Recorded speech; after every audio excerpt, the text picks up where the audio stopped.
கண்ணியத்திற்குரிய எல்லாம் வல்ல அல்லாஹு ஜல்ல ஷானஹு தஆலாவின் நல்லடியார்களே, முஸ்லிம் சமுதாயம் தனக்கு எதிராக பின்னப்பட்டு வருகின்ற சதி வலைகளை சரியான முறையிலே புரிந்து அதை முறியடிக்க வேண்டும் என்பதற்காக முஸ்லிம்களுக்கு எதிரான உலகளாவிய சதி என்ற தலைப்பு எனக்கு தரப்பட்டிருக்கிறது. முஸ்லிம்களுக்கு எதிரான உலகளாவிய சதி என்றால் இதில் 4 விஷயங்களை நாம் அறிந்து கொள்ள கடமைப்பட்டிருக்கிறோம். முஸ்லிம்களுக்கு எதிராக ஏன் சதி செய்கிறார்கள்? இந்த சதியை செய்பவர்கள் யார்? அவருடைய சதி செயல்கள் என்னென்ன? அந்த சதியை நாம் எவ்வாறு முறியடிப்பது? இந்த 4 விஷயங்களையும் நாம் தெள்ளத் தெளிவாக அறிந்து வைத்துக் கொள்ள கடமைப்பட்டிருக்கிறோம். இஸ்லாத்திற்கு எதிராகவும் முஸ்லிம்களுக்கு எதிராகவும் எதற்காக சதி வேலைகளில் இறங்குகிறார்கள் என்று சொன்னால்,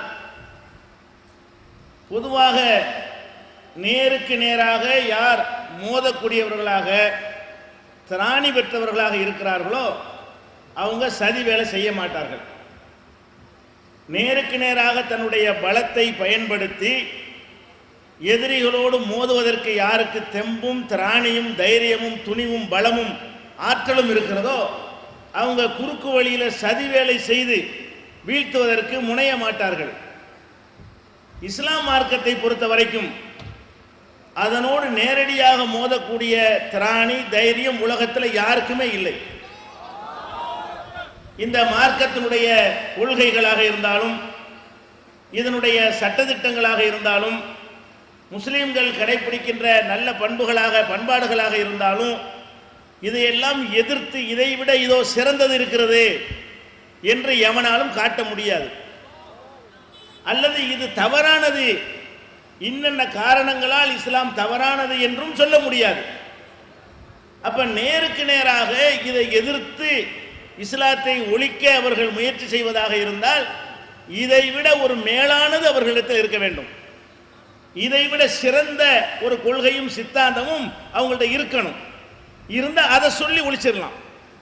இதைவிட சிறந்த சித்தாந்தம் இல்லை, இதைவிட உயர்ந்த கொள்கை இல்லை, எல்லாமே இதைவிட கீழ்நிலையில் வைத்து பார்க்கக்கூட முடியாத வகையில் கொள்கையை வைத்திருக்கக்கூடியவர்கள் இஸ்லாத்தை அழிக்க வேண்டுமானால் சதி வேலை செய்துதான் அழிக்க வேண்டும், அடுத்து கெடுத்துதான் அழிக்க வேண்டும், நண்பர்களைப் போல பழகிதான் அழிக்க வேண்டும், தோழனாக நடித்துத்தான் அழிக்க வேண்டும், இஸ்லாத்தினுடைய காவலர்களாக காட்டித்தான் அழிக்க வேண்டும் என்று அவர்கள் சதி வேலையில் இறங்குவதற்கு காரணம் சதி வேலை மட்டும்தான் அவர்களுக்கு செய்ய முடியும். அதனால நேருக்கு நேராக முன்னாடி வந்து நின்று முகம் கொடுக்க முடியாது. அதனால தான் இந்த சதி வேலையில் இறங்குகிறார்கள். அப்ப சதி வேலை செய்கிற அளவுக்கு இஸ்லாத்தின் மேல என்ன வெறுப்பு அவர்களுக்கு? எதனால் அவர்களுக்கு அவ்வளவு கோபம் வருகிறது? இந்து மதத்திற்கு எதிராக உலகத்தில் யாரும் சதி செய்யவில்லை, கிறிஸ்துவ மதத்திற்கு எதிராக யாரும் சதி செய்யவில்லை, புத்த மதத்திற்கு எதிராக யாரும் சதி செய்வதாக தெரியவில்லை, சீக்கியர்களுக்கு எதிராக எந்த ஒரு சதி திட்டத்தை நீங்கள் உலகத்தில் பார்க்க முடியல. உலகத்தில் நூற்றுக்கணக்கான மதங்கள் இருக்கின்றன, சித்தாந்தங்கள் இருக்கின்றன, அதுக்கு எதிராகவெல்லாம் யாருமே சதி செய்ய மாட்டேன் என்கிறார்கள். அப்ப இஸ்லாம் அதற்கு எதிராக ஏன் சதி செய்கிறார்கள் என்று சொன்னால் அவங்க பார்க்கிறாங்க உலகத்தை, தாங்கள் எதை ஒரு சித்தாந்தமாக ஏற்றுக்கொண்டிருக்கிறார்களோ அது வளர மாட்டேன் என்கிறது. முஸ்லீம்களாக இருப்பவர்கள் எல்லாருமே இங்கிருந்து போனவனா தான் இருக்கிறான். அவங்க நினைக்கிறார்கள் நம்ம என்ன இல்லை நபிகள் நாயகத்தினுடைய வாரிசா, அரபு நாட்டு இறக்குமதியா, ரசூலுல்லாஹ்வுடைய பேரப்பிள்ளையில உட்கார்ந்துருக்கிறோம் இல்லை. அப்ப நீங்கள் முஸ்லிம்களாக இருப்பீர்களே ஆனால் நீங்கள் இந்து மதத்திலிருந்து வந்திருப்பீர்கள், உங்களுடைய அப்பன் பாட்டன்மார்கள் கிறிஸ்தவத்திலிருந்து வந்திருப்பீர்கள், அல்லது வேற வேற மதங்களிலிருந்து வந்திருப்பீர்கள். அப்ப அவர்கள் நினைக்கிறார்கள் இந்த இஸ்லாம் என்ற மார்க்கம் இங்கே மற்ற மதங்களில் உள்ள ஆட்களை தான் ஈர்த்து அதை இஸ்லாமாக முஸ்லிம்களாக உருவாக்கி கொண்டிருக்கிறது. தங்களுக்கு இது பாதிப்பை ஏற்படுத்துகிறது என்று நினைக்கும் பொழுது அவங்களுக்கு இஸ்லாத்தின் மீது கோபம் வருது. அவங்களுடைய பலம் எண்ணிக்கை குறைவதற்கு இவர்கள் காரணமாக இருக்கிறார்கள் என்று அவங்களுக்கு கோபம் வருகிறது. அதுபோக இந்த வளர்ச்சி 14 நூற்றாண்டாக ஒரு பின்பற்றப்படுகிற ஒரு மார்க்கம் உலகத்தில் இஸ்லாம் மட்டும்தான் இருக்கிறது. பல மதங்கள் உலகத்தில் இஸ்லாத்திற்கு முந்தி உள்ள மதங்கள் தான். எல்லா மதங்களுமே இஸ்லாம் தான் பிந்தி உள்ள மதம். சீக்கிய மதம் என்றால் அதுக்கு பிந்தின மதம் என்று சொல்லலாம். மீதி உலகத்தில் உள்ள எல்லா மதங்களுமே இஸ்லாத்தை விட 1000 வருடம் 2000 ஆண்டுகளுக்கு 500 ஆண்டுகளுக்கு முந்தைய மதங்கள் தான். அந்த மதங்கள் உலகத்தில் இருக்கின்றன என்று சொன்னால் அது சடங்குகளாக இருக்கிறதே தவிர அது நடைமுறைப்படுத்தக்கூடியதாக இல்லை. எந்த உதாரணத்திற்கு சொல்வதாக இருந்தால், இப்போ ஜெர்மன், அது ஒரு கிறிஸ்தவர்கள் அதிகமாக வாழக்கூடிய ஒரு நாடு. அந்த நாட்டில் ஒரு 30 ஆண்டுகளுக்கு முன்னால் ஒரு சர்வே எடுக்கிறாங்க. சர்ச்சுக்கு வரக்கூடிய கிறிஸ்தவர்கள் 50% தான். சர்ச்சுக்கு 5 வேளை தொழுவையா? வாரத்துக்கு ஒரு தடவை தான். இன்னும் 5 வேளை தொழுகை நினைச்சிடாதீங்க. சர்ச்சுக்கு போகிறது எப்போ? ஞாயிற்றுக்கிழமை தான். இந்த ஞாயிற்றுக்கிழமைக்கு வர்றவன் யாருன்னு பார்த்தீங்கன்னா, இருக்கிற கிறிஸ்தவ சமுதாயத்தில் பாதி பேர் தான் வர்றான் அந்த ஞாயிற்றுக்கிழமைக்கு. இது 30 வருஷத்துக்கு முந்தி. இப்போ ஒரு கணக்கு எடுத்து வெளியிடுறாங்க, இந்த 50 இருந்து 5 ஆயிடுச்சு. 100 கிறிஸ்தவர்கள் என்று பெயருக்கு சொல்லிக் கொள்கிறார்கள். அதில் நம்புறோம் 5 தான். இந்த வாரத்துக்கு 1 வர்றான அந்த அளவுக்கு நம்புறோம். ஏதோ 100 கடைப்பிடிக்கணும் அந்த 5 கூட. இந்த வாரத்தில் ஒரு நாள் அப்படி தலையை காட்டிட்டு போகிறான் பாருங்களேன். அதில் கூட பல நோக்கத்துக்கு வருவாங்க. அந்த சர்ச்சுக்கு வர பல நோக்கங்கள் ஒரு மனிதனுக்கு இருக்கும். அது உள்ளே போய் நம்ம பேச வேண்டியதில்லை. அப்போ அந்த மாதிரியாக வரக்கூடியவர்கள் எவ்வளவு என்று சொன்னால் 5% இருக்கிற கிறிஸ்தவ மக்களில் 100 கோடி பேர் இருந்தார்கள் என்று சொன்னால் 5 கோடி பேர் வர்றாங்க. ஆனால் எல்லாரும் கிறிஸ்தவர்கள் தான். அப்போ கிறிஸ்தவ மார்க்கம்னு இருக்கே தவிர அதை நம்புறவங்க இல்லை, அதை ஃபாலோ பண்ணுறவங்க இல்லை, அதை நம்ம வாழ்க்கையில் கடைப்பிடிக்கணும் என்கிறவர்கள் இல்லை. பணத்தை அடக்குவதற்கும் கல்யாணத்தை ரெக்கார்டு பண்ணுவதற்கும் அது ஒரு மதம், அவ்வளவுதான் என்பதற்காகத்தான் அதை கூட கடைப்பிடிக்கிறார்கள் என்று இந்த புள்ளி விவரம் சொல்லுது. அப்புறம் என்ன பண்ணுறாங்க? சர்ச்செலாம் காத்தாடுது. மக்கள் வந்தால் தான் நிர்வகிக்க முடியும், அதை பராமரிக்க முடியும், மின்சார கட்டணம் செலுத்த முடியும், அதனுடைய பணியாளர்கள் ஊதியம் கொடுக்க முடியும். அப்புறம் என்ன பண்ணுறாங்க? சர்ச்சை நடத்தக்கூடியவங்களை ஆலோசனை பண்ணி, உங்களுக்கு விலைக்கு வேணுமா சர்ச்சு?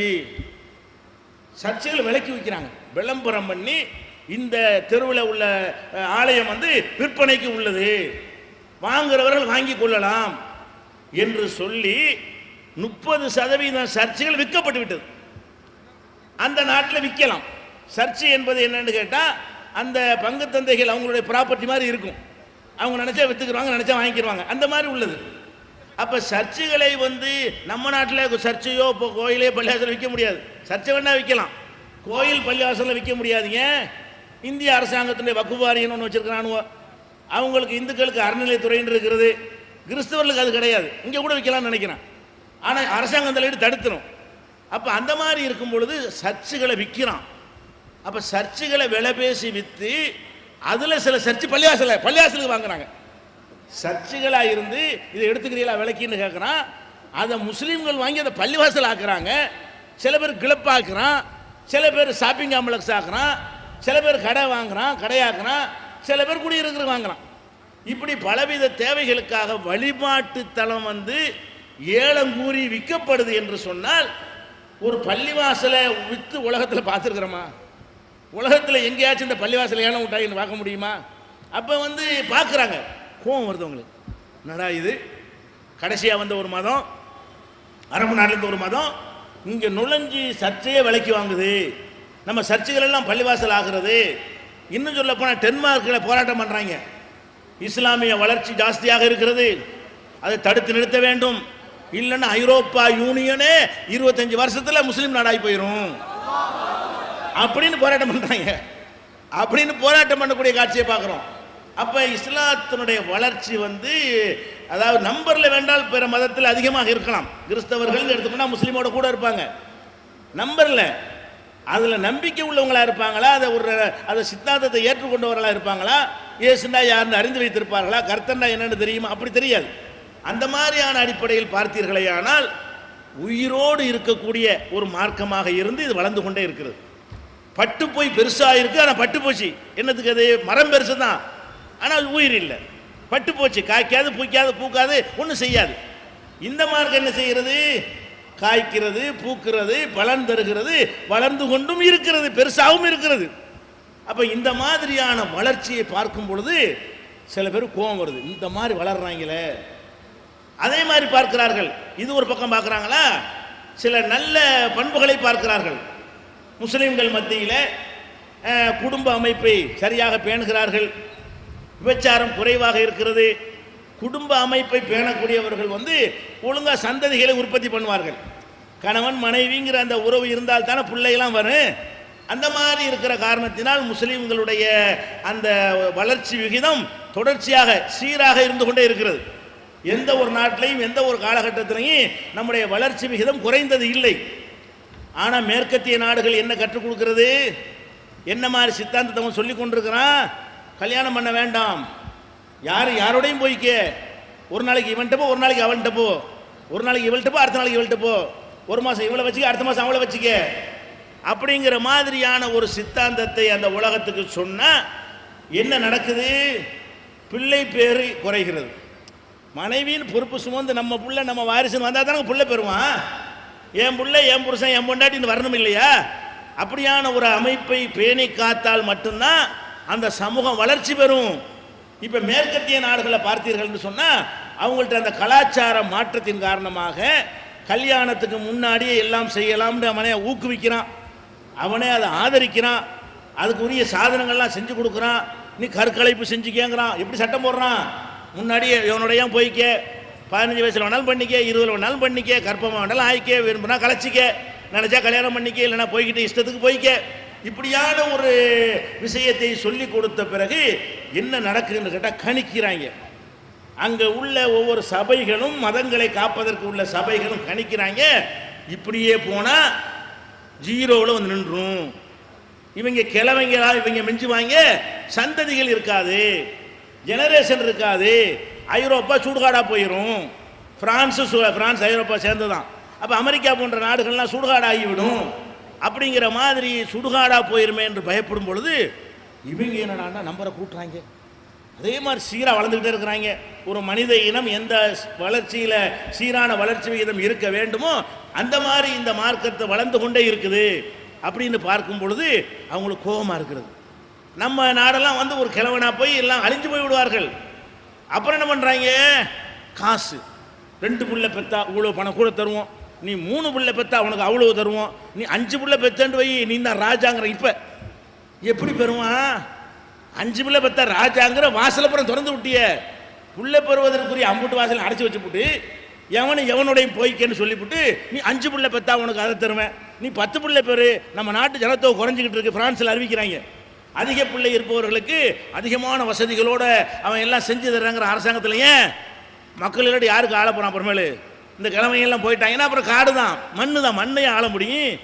மனிதன் இல்லாத மண் எவ்வளோ பெருசாக நமக்கு என்னதுக்கு? அப்போ இந்த மாதிரி பார்க்கும் பொழுது அவங்களுக்கு கோபமாக இருக்கிறது. இந்த மியான்மரில் பாருங்க, இலங்கையில் பாருங்கள், மியான்மரில் இந்த புத்தர்கள் ஆட்டம் போடுற காரணம் என்ன? மதத்தின் பேரால் சாமியாராக போயிடுறாங்க, அம்பிட்டு போயிடும். ஏன்னா சாமியாருக்கு பயங்கரமான கௌரவம். அங்கே சாமியார் யாருக்கு எந்திரிக்கக்கூடாது.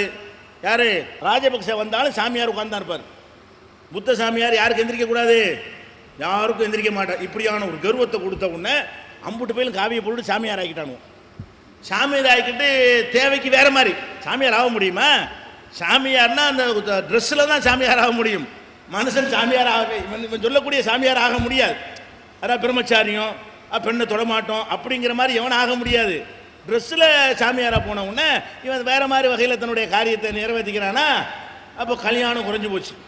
3/4 பேர் சாமியாராக ஆசைப்படுறான். இப்போ என்னவாகும்? வெளியிடுறாங்க. முஸ்லீம்கள் நேற்று 5 இருந்தார்கள், இன்றைக்கு 17 ஆகிவிட்டார்கள். முஸ்லீம் கடை இப்போ நம்மளை அடிக்கிறான். அதான் காரணம். இலங்கையில் நம்மளை திருப்பி தமிழர்கள் அழித்து முடிச்ச உடனே நம்மளை அழிக்கிறான்ல, இப்போ நமக்கு எதிராக திருப்பி பிடிக்கிறான் பாருங்க. என்ன காரணம்? இந்த ஜனத்தொகை வித்தியாசம் 5% இருந்தவர்கள் 17 ஆகிவிட்டார்கள். இன்னொரு 40 ஆண்டுல இலங்கை முஸ்லீம் நாடா போயிடும் அப்படின்னு அவன் சொல்றான். அப்படின்னு அவன் சொல்லிக்கொண்டு அவனுக்கு கோவம் வருது. என்ன செய்ய? அடி ஒளி முஸ்லீம் அப்படி முஸ்லீமுக்கு எதிராக ஏதாவது செய்ய. அப்போ முஸ்லீம்களுக்கு எதிராக அவர்கள் கொந்தளிப்பதற்கு நம்முடைய வளர்ச்சி விகிதம், சீரான வளர்ச்சி விகிதம், கொள்கை பிடிப்போடு உள்ள வளர்ச்சி விகிதம், மார்க்க பற்றுதலோடு உள்ள வளர்ச்சி விகிதம், இவைகள் எல்லாம் அவங்களுக்கு என்ன இருக்கிறது, உறுத்துகிறது, இது பாதிக்கிறது. அதுபோக சித்தாந்த ரீதியாக சில நல்ல சிந்தனையாளர்கள், அறிவாளர்கள் சில பேர் இருப்பாங்க. அவன் எங்கே நல்லது கிடைச்சாலும் ஏற்றுக்கொள்வான். நல்லதை தேடிக்கொண்டே இருக்கக்கூடிய ஒரு கூட்டம் எல்லா காலத்திலும் இருக்கும் அறிவாளிகளில். அவர்கள் நல்லதை தேடிக்கொண்டே வரும் பொழுது அவங்களுக்கு எல்லாமே இஸ்லாம் தான் நல்லா தெரிகிறது. நல்ல நிலைக்கு போகிறான், அவனுடைய ஆன்மீக ரீதியில் அவனுக்கு திருப்தி எங்கே கிடைக்குதுன்னு பார்த்தா இஸ்லாத்தில் கிடைக்குன்னு இஸ்லாத்து நோக்கி வர்றான். அப்போ உறுத்து அவங்களுக்கு. முகமது அலி கிலே இருந்தார், அவர் உலக மகா குத்துச்சண்டை சாம்பியனாக இருந்தார். குத்துச்சண்டை தான் அந்த காலத்தில் ஃபேமஸ். இப்போ கிரிக்கெட்டுக்கு இருக்கீங்க இருக்கிற மாதிரி அந்த காலத்தில் நாங்கள்லாம் குத்துச்சண்டைக்கு இருக்கீங்களா இருந்தோம். அதை ரசிக்கிறது, குத்துச்சண்டை வந்தால் அதை பார்த்து ரசிக்கிறதுக்கு இதை விட அதிகமான ரசிகர்கள் அன்றைக்கு உள்ள காலத்தில் வந்து குத்துச்சண்டைக்கு இருந்துச்சு. அதனால் உலக அளவில் குத்துச்சண்டை போட்டி நடந்தால் அது பயங்கரமான ஒரு வரவேற்பை பெற்றுச்சு.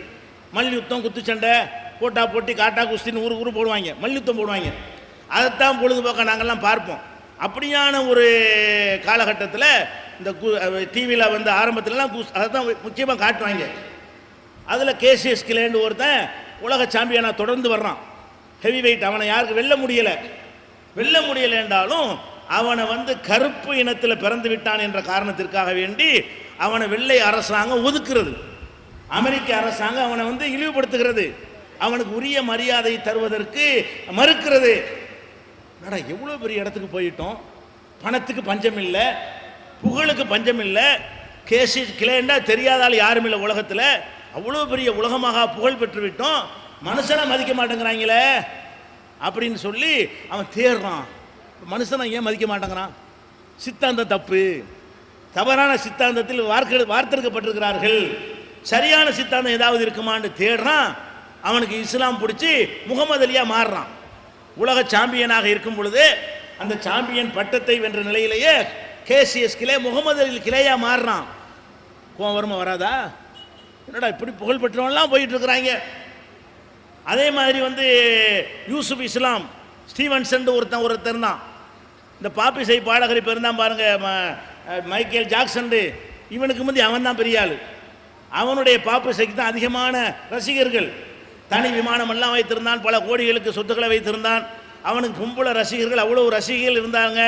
அவனுடைய குரலுக்கு மயங்கக்கூடியவர்கள், அவனை பார்ப்பதற்கு ஆசைப்படக்கூடியவர்கள், அப்படியான ஒரு ரசிகர்கள்லாம் இருந்தார்கள். எந்த ஒரு குறையுமே அவனுக்கு இல்லை. மனசுக்கு திருப்தி கிடைக்கல, நிம்மதி இல்லை. பணம் இருக்கிறது, பெண்களை அனுபவிக்கக்கூடிய வாய்ப்புகள்லாம் இருக்கிறது, உலகத்தினுடைய எல்லா இன்பங்களையும் அனுபவிப்பதற்கு எந்த தடையும் அவனுக்கு இருக்கவில்லை. அவன் நிம்மதி இல்லை. மனுஷனுக்கு நிம்மதி வேணும் இல்லையா? அப்போ ஏதோ ஒரு நம்ம தப்பான வழியில் இருக்கிறோம் அவனை உறுத்துது. பிறகு ஆய்வு செய்கிறான், தேடுகிறான், கடைசியாக இஸ்லாம் தான் சரியான மார்க்கம் என்று இஸ்லாமாக வந்து யூசுப் இஸ்லாம் என்ற பெயரில் இன்னைக்கு உலகம் பூரா போய் பிரச்சாரம் பண்ணிக்கிட்டு இருக்கிறான். இன்றைக்கும் வாழ்ந்து கொண்டிருக்கிறவன் யூசுப் இஸ்லாம் என்ற பெயரில் உலகம் பூரா போய் இஸ்லாம் மார்க்கத்தை எடுத்து சொன்னால் அத்தனை கோடி ரூபாய்களையும் தூக்கி எரிஞ்சிட்டான். அவ்வளோ புகழேந்தி காலில் விட்டு மிதிச்சிட்டான். மனுஷனா வாழ்கிற நிம்மதியாக இருக்கேங்கிறான். என்னடா புகழுக்கு உச்சிக்கு போகிறானுவோ, இவனுக்கு வேற ஆளுக்குன்னா காசு கொடுத்து பண்ணிட்டாங்க, அதை பண்ணிட்டாங்க சொல்லலாம். இவங்களாம் சொல்ல முடியுமா?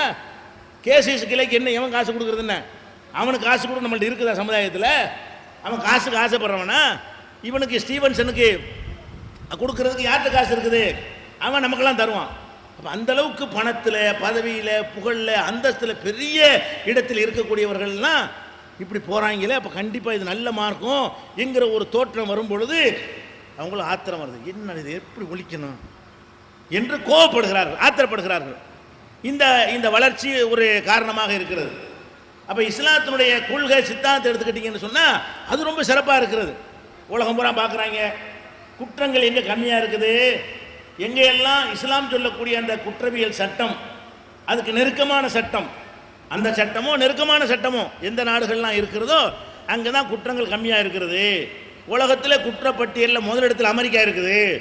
உலகத்துக்கு போலீஸ்காரன் வந்தாங்கிறான், நான் தான் உலக மகா போலீஸு, உலகத்தில் ஒரே வல்லரசுங்கிறான், உலகத்தில் நான் தான் ஆட்டி படைப்பேங்கிறான். அப்படிப்பட்ட ஒரு நாட்டில் தான் அதிகமான குற்றங்கள் நடக்கிறது. சும்மா பொடுபொண்ணு பிள்ளை சுட்டு போட்டுறாங்க. பள்ளிக்கூடத்து மாணவன் அப்படி 50 பேர் சுட்டு போயிடுவான், துப்பாக்கி எடுப்பான். ஒன்றும் என்ன காரணம் இருக்காது. ஒரு காரணம் இருக்காது, சும்மா 10 பைசா சண்டையாக இருக்கும், போட்டு தள்ளிட்டு போயிடுவாங்க. அப்போ கொலைக்கு சாதாரணமாக நடக்கிறது, கொள்ளை சாதாரணமாக நடக்கும், கற்பழிப்பு சாதாரணமாக நடக்கும். கற்பழிப்புனா அந்த நாட்டில் என்ன கற்பழிப்பு ரொம்ப ரேர் தான். என்ன கேட்டால் எல்லாம் விரும்பி செய்கிற விஷயம் தானே கற்பழிப்புங்கிறது. அதாவது விரும்பாத ஒருத்தன் செய்கிறதுங்கிற ரொம்ப ரேர் தான், அதே ஜாஸ்தியாக நடக்குங்கிறாங்க. அப்போ அந்த மாதிரியான எல்லா விதமான போதைப் பொருள், ஹெராயின் அனுபவிக்கிறது எல்லாமே தாறுமாறாக போய் ஹிப்பிகளாக போய் அலைகிற அளவுக்கு அவங்க இருக்கிற ஒரு பக்கத்தில் பார்க்குறாங்க. கேடுகட்ட கலாச்சாரமாக இருக்கிறது. முஸ்லீம் நாடுகளை பார்க்குறாங்க, ஓரளவுக்கு இஸ்லாத்துக்கு நெருக்கமாக கடுமையான தண்டனை கொடுக்க சிங்கப்பூரை பார்க்குறாங்க. அங்கெல்லாம் கம்மியாக இருக்கு குற்றம், குற்றத்துக்கு கடுமையான தண்டனை கொடுத்தார்களே, ஆனால் அங்கெல்லாம் கரெக்டாக இருக்கிறது. அது மாதிரி பார்க்குறாங்க. கோவம் வருது, அந்த சட்டத்தை கொண்டு வரோம், மனசு வரல. நாங்கள் அது மாதிரி சட்டத்தை போட்டு ஒரு ஒழுக்கத்தை நிலைநாட்டுவோம் அப்படின்னு ஒரு பாடுபடுறதுக்கு வர்றதா இருந்தால் அதுக்கு மனசு வரமாட்டேங்குது. ஜாலியாக இருக்கணுமே, இஷ்டத்துக்கு ஆட்டம் போடணுமே அப்படிங்கிறதுக்காக வேண்டி இந்த சட்டத்தை கொண்டு வரோம். விருப்பம் இல்லை, விருப்பம் வருது இஸ்லாத்தை ஒழிக்கணும். அப்புறம் பார்த்தா இன்றைக்கு நாட்டில் உள்ள உலகத்தில் உள்ள ஒரு பெரிய பிரச்சனை என்ன, எய்ட்ஸுங்கிற நோய்ங்க. இந்த எய்ட்ஸுங்கிற நோயினால் இந்த பாலியல் தகாத உறவுகளால் என்ன செய்கிறது, எய்ட்ஸ் நோய்க்கு ஆளாகிறார்கள். இந்த எய்ட்ஸ்னால் பாதிக்கப்பட்டவர்களை கணக்கெடுக்கிறாங்க உலகத்தில். முஸ்லீம் தான் ரொம்ப கம்மிங்க. எய்ட்ஸ்னால் பாதிக்கப்பட்டவர்களில் முஸ்லீம்கள் தான் ரொம்ப ரொம்ப குறைவாக இருக்கிறார்கள். சில முஸ்லீம் நாடுகளில் எய்ட்ஸ் நோயாளிகளே இல்லை, ஆப்பிரிக்க நாடுகளில் இல்லை. அப்போ அங்கெல்லாம் ஏன்டா அங்கே இல்லாமல் இருக்கிறான் யோசிக்கிறாங்க. நம்ம இன்னும் நாகரிகங்கிறோம், அவ்வளோ சுத்தமாக கை உரை போட்டுக்கணும், கால் உரை போட்டுக்கணும், எல்லாத்துக்கும் உரை போடணுங்கிறாங்க. அப்படி சொல்லக்கூடிய ஒரு நாட்டில் என்ன செய்கிறது, அங்கே எய்ட்ஸ் பரவுகிறது, எய்ட்ஸ் தாறுமாறாக பெருகிக்கிட்டு இருக்கிறது, பலவித நோய்களுக்கு உள்ளாகி கொண்டிருக்கிறார்கள். அந்த மாதிரியா இருக்கிற நேரத்தில் முஸ்லீம் நாடுகளை பார்க்குறான், எய்ட்ஸை காணாம். எய்ட்ஸ் குறைவாக இருக்கிறது. ஏன் குறைவாக இருக்கிறது, அந்த குடும்ப அமைப்பு தான். விபச்சாரம் கிடையாது, ஒழுக்கக்கேடு கம்மி, அரிதாக அங்கொன்றும் இங்கொன்றுமாக நடக்குமே தவிர இல்லாமையெல்லாம் இருக்காது. ரசூல்லா காலத்திலே இருந்துச்சு, 1-2 பேர் செய்வார்கள். டோட்டலாகவே லைசன்ஸ் கொடுத்த மாதிரி அதுக்கு இடத்த அதுக்கு நிர்ணயித்து வச்சு அதுக்குன்னு சிவப்புகளுக்கு போர்டை போட்டு இந்த இடத்துலலாம் போய் செஞ்சுக்க, அந்த இடத்துலலாம் போய் செஞ்சுக்க, அப்படியெல்லாம் செய்யக்கூடிய அமைப்பு இஸ்லாமிய நாட்டில் இருக்குமா, இருக்காது. அந்த மாதிரியாக தொழிலாக செய்யக்கூடிய விஷயங்கள் எல்லாம் நிறைய தாறுமாறாக நடக்கிறது. இப்போ கூட ஐநா சபையில் பெண்களுக்காக வேண்டி பெரிய தீர்மானம்லாம் கொண்டு வந்திருக்கிறாங்க. அதனால இந்த மேட்டர்லாம் இருக்கிறது. என்ன மேட்ரு, இந்த பாலியல் தொழிலாளி உரிமை பாதுகாக்கப்பட வேண்டும். பாருங்க, உரிமை ஐநா சபை, அயோக்கிய நாடுகள் சபை வைத்துக்கொண்டு பெண்களுக்கு தீர்மானம் கொண்டு வரணும். பாலியல் தொழிலாளிகள்லாம் கஷ்டப்படுறாங்களாம், இந்த எய்ட்ஸ் பரப்புற நோயாளிகள்லாம் கஷ்டப்படுற காரணத்தினால அவங்கள வந்து தொழிலாளி அங்கீகரிக்க வேண்டும், உரிமையை பாதுகாக்க வேண்டும், பப்பாட்டிகளை பொண்டாட்டி அந்தஸ்து கொடுக்க வேண்டும். இந்த மாதிரி எல்லாம் என்ன செய்கிறாங்க, ஒரு பெரிய சீர்திருத்தத்தெல்லாம் கொண்டு வர்றேங்கிறாங்க. இப்படி தான் கிறுக்குத்தனமாக வேலை செய்கிறது. ஆனால் பார்க்குறாங்க இங்கே கரெக்டாக இருக்கு, இங்கே இல்லையே, முஸ்லீம்கிட்ட இல்லையே. அப்போ என்ன காரணம், இது இவங்க இந்த வாழ்க்கை நெறி இவங்களை கரெக்ட் பண்ணது, ஏதோ ஒரு வகையில் இவங்களை காப்பாற்றுகிறது, இந்த இஸ்லாம் நெறி தான் இது காரணம்ன்ற கூட கோவம் வருது. கோவம் வந்து அதை விட சிறந்ததை சொல்லணுமே, முடியல. கோவம் வந்து என்ன செய்யணும், இதை விட சிறந்ததை கொண்டாந்து சொல்லணுமா இல்லையா, சிறந்ததை சொல்ல முடியலை, இருந்ததுன்னு சொல்கிறதுக்கு. அப்போ இஸ்லாம் அப்படி எல்லாத்தையும் பார்க்குறாங்க. நம்ம பாருங்கள், தற்கொலை செய்கிறவங்க முஸ்லீமில் கம்மியாக இருக்கிறாங்க உலகத்தில். இன்டர்நேஷனல் அளவில் எடுத்துக்கொண்டீர்களே, ஆனால் தற்கொலை செய்து ஒரு பிரச்சனை ஏற்பட்டோன்னா தற்கொலை செய்து தன்னை மாய்த்து கொள்கிறானே, அது முஸ்லீம்ல இருக்கிறான், இல்லைன்னு சொல்லலை. எல்லா மதங்கள்லையும் இருக்கிறான், பகுத்தறிவாதில் இருக்கிறான், படித்தவனில் இருக்கிறான், படிக்காதவனில் இருக்கிறான், ஆம்பளை பொம்பளை எல்லாத்துலையும் இருக்கிறாங்க. முஸ்லீம் குறைவாக இருக்கிறான், ரொம்ப குறைவாக இருக்கிறான். குறைவுன்னு 51 49 கணக்கு கிடையாது. அவன் 80 10 இந்த கணக்கில் குறைவாக இருக்கிறார்கள். தற்கொலை செய்யக்கூடியவர்கள் அவ்வளவு குறைவாக முஸ்லீம் சமுதாயம் தான் இருக்கிறது.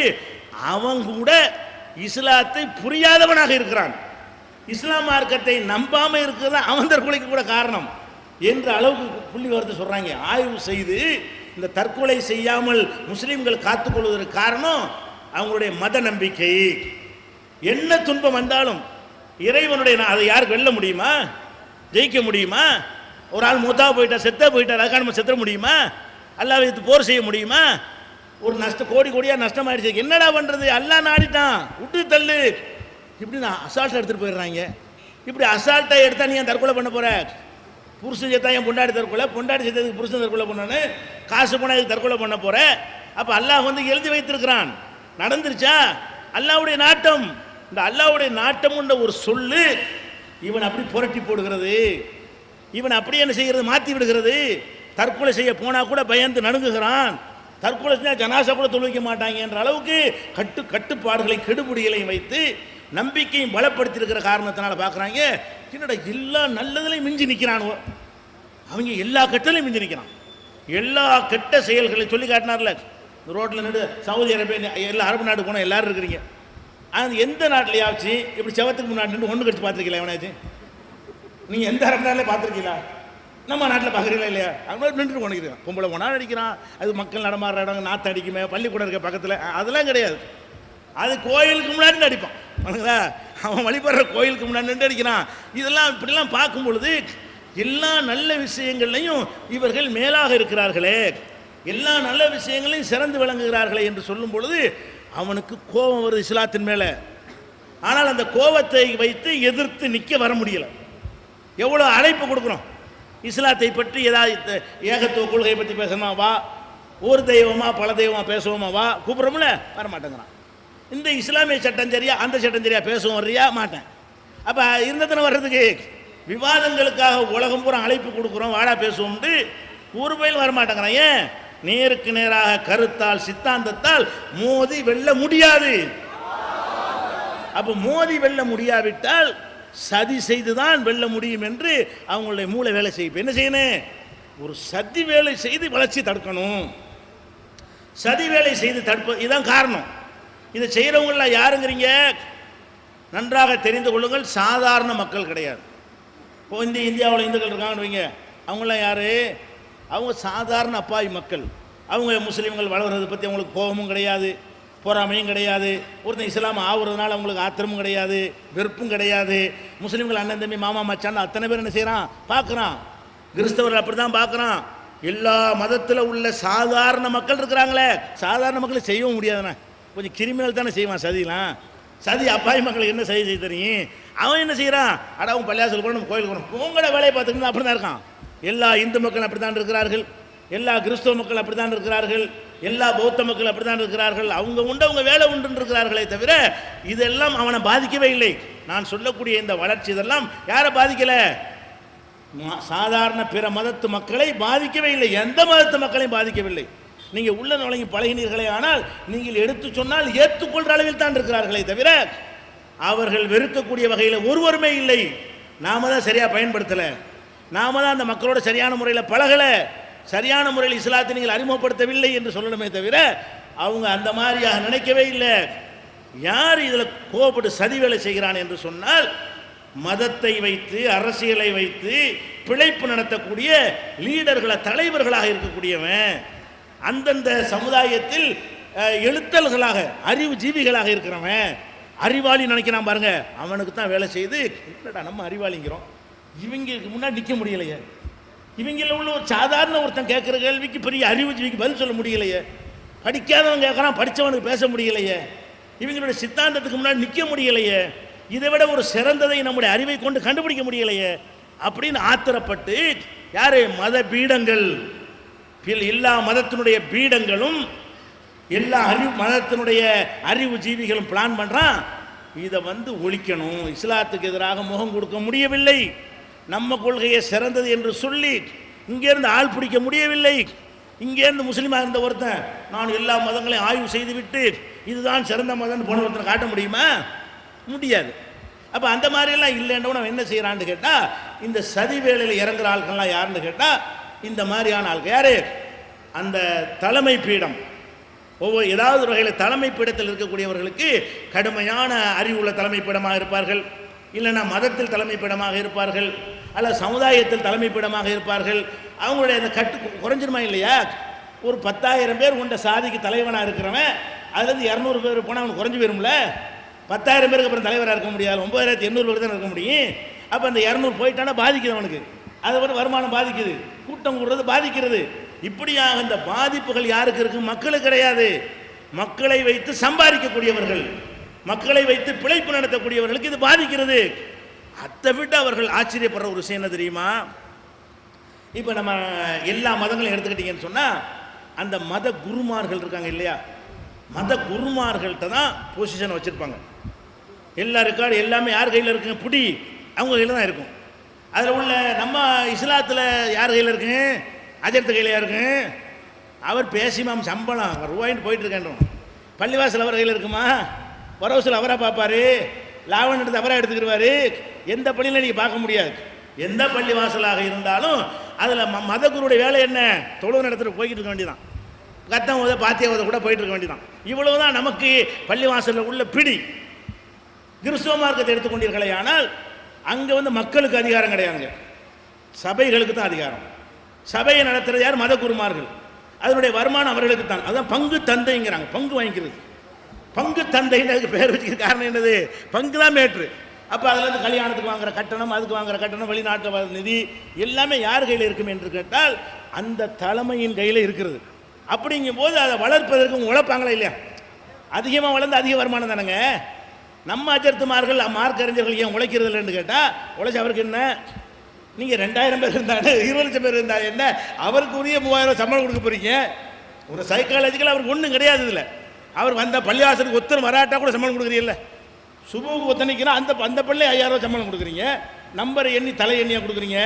அவன் வந்தால் எனக்கு என்ன, வராட்டி எனக்கு என்ன, இது வருவது வராதனால் எனக்கு என்ன பாதிப்பு என்று இந்த சமூகத்தில் இருக்கிற காரணத்தினால் நம்ம அதை தாவா செய்வது கிடையாது.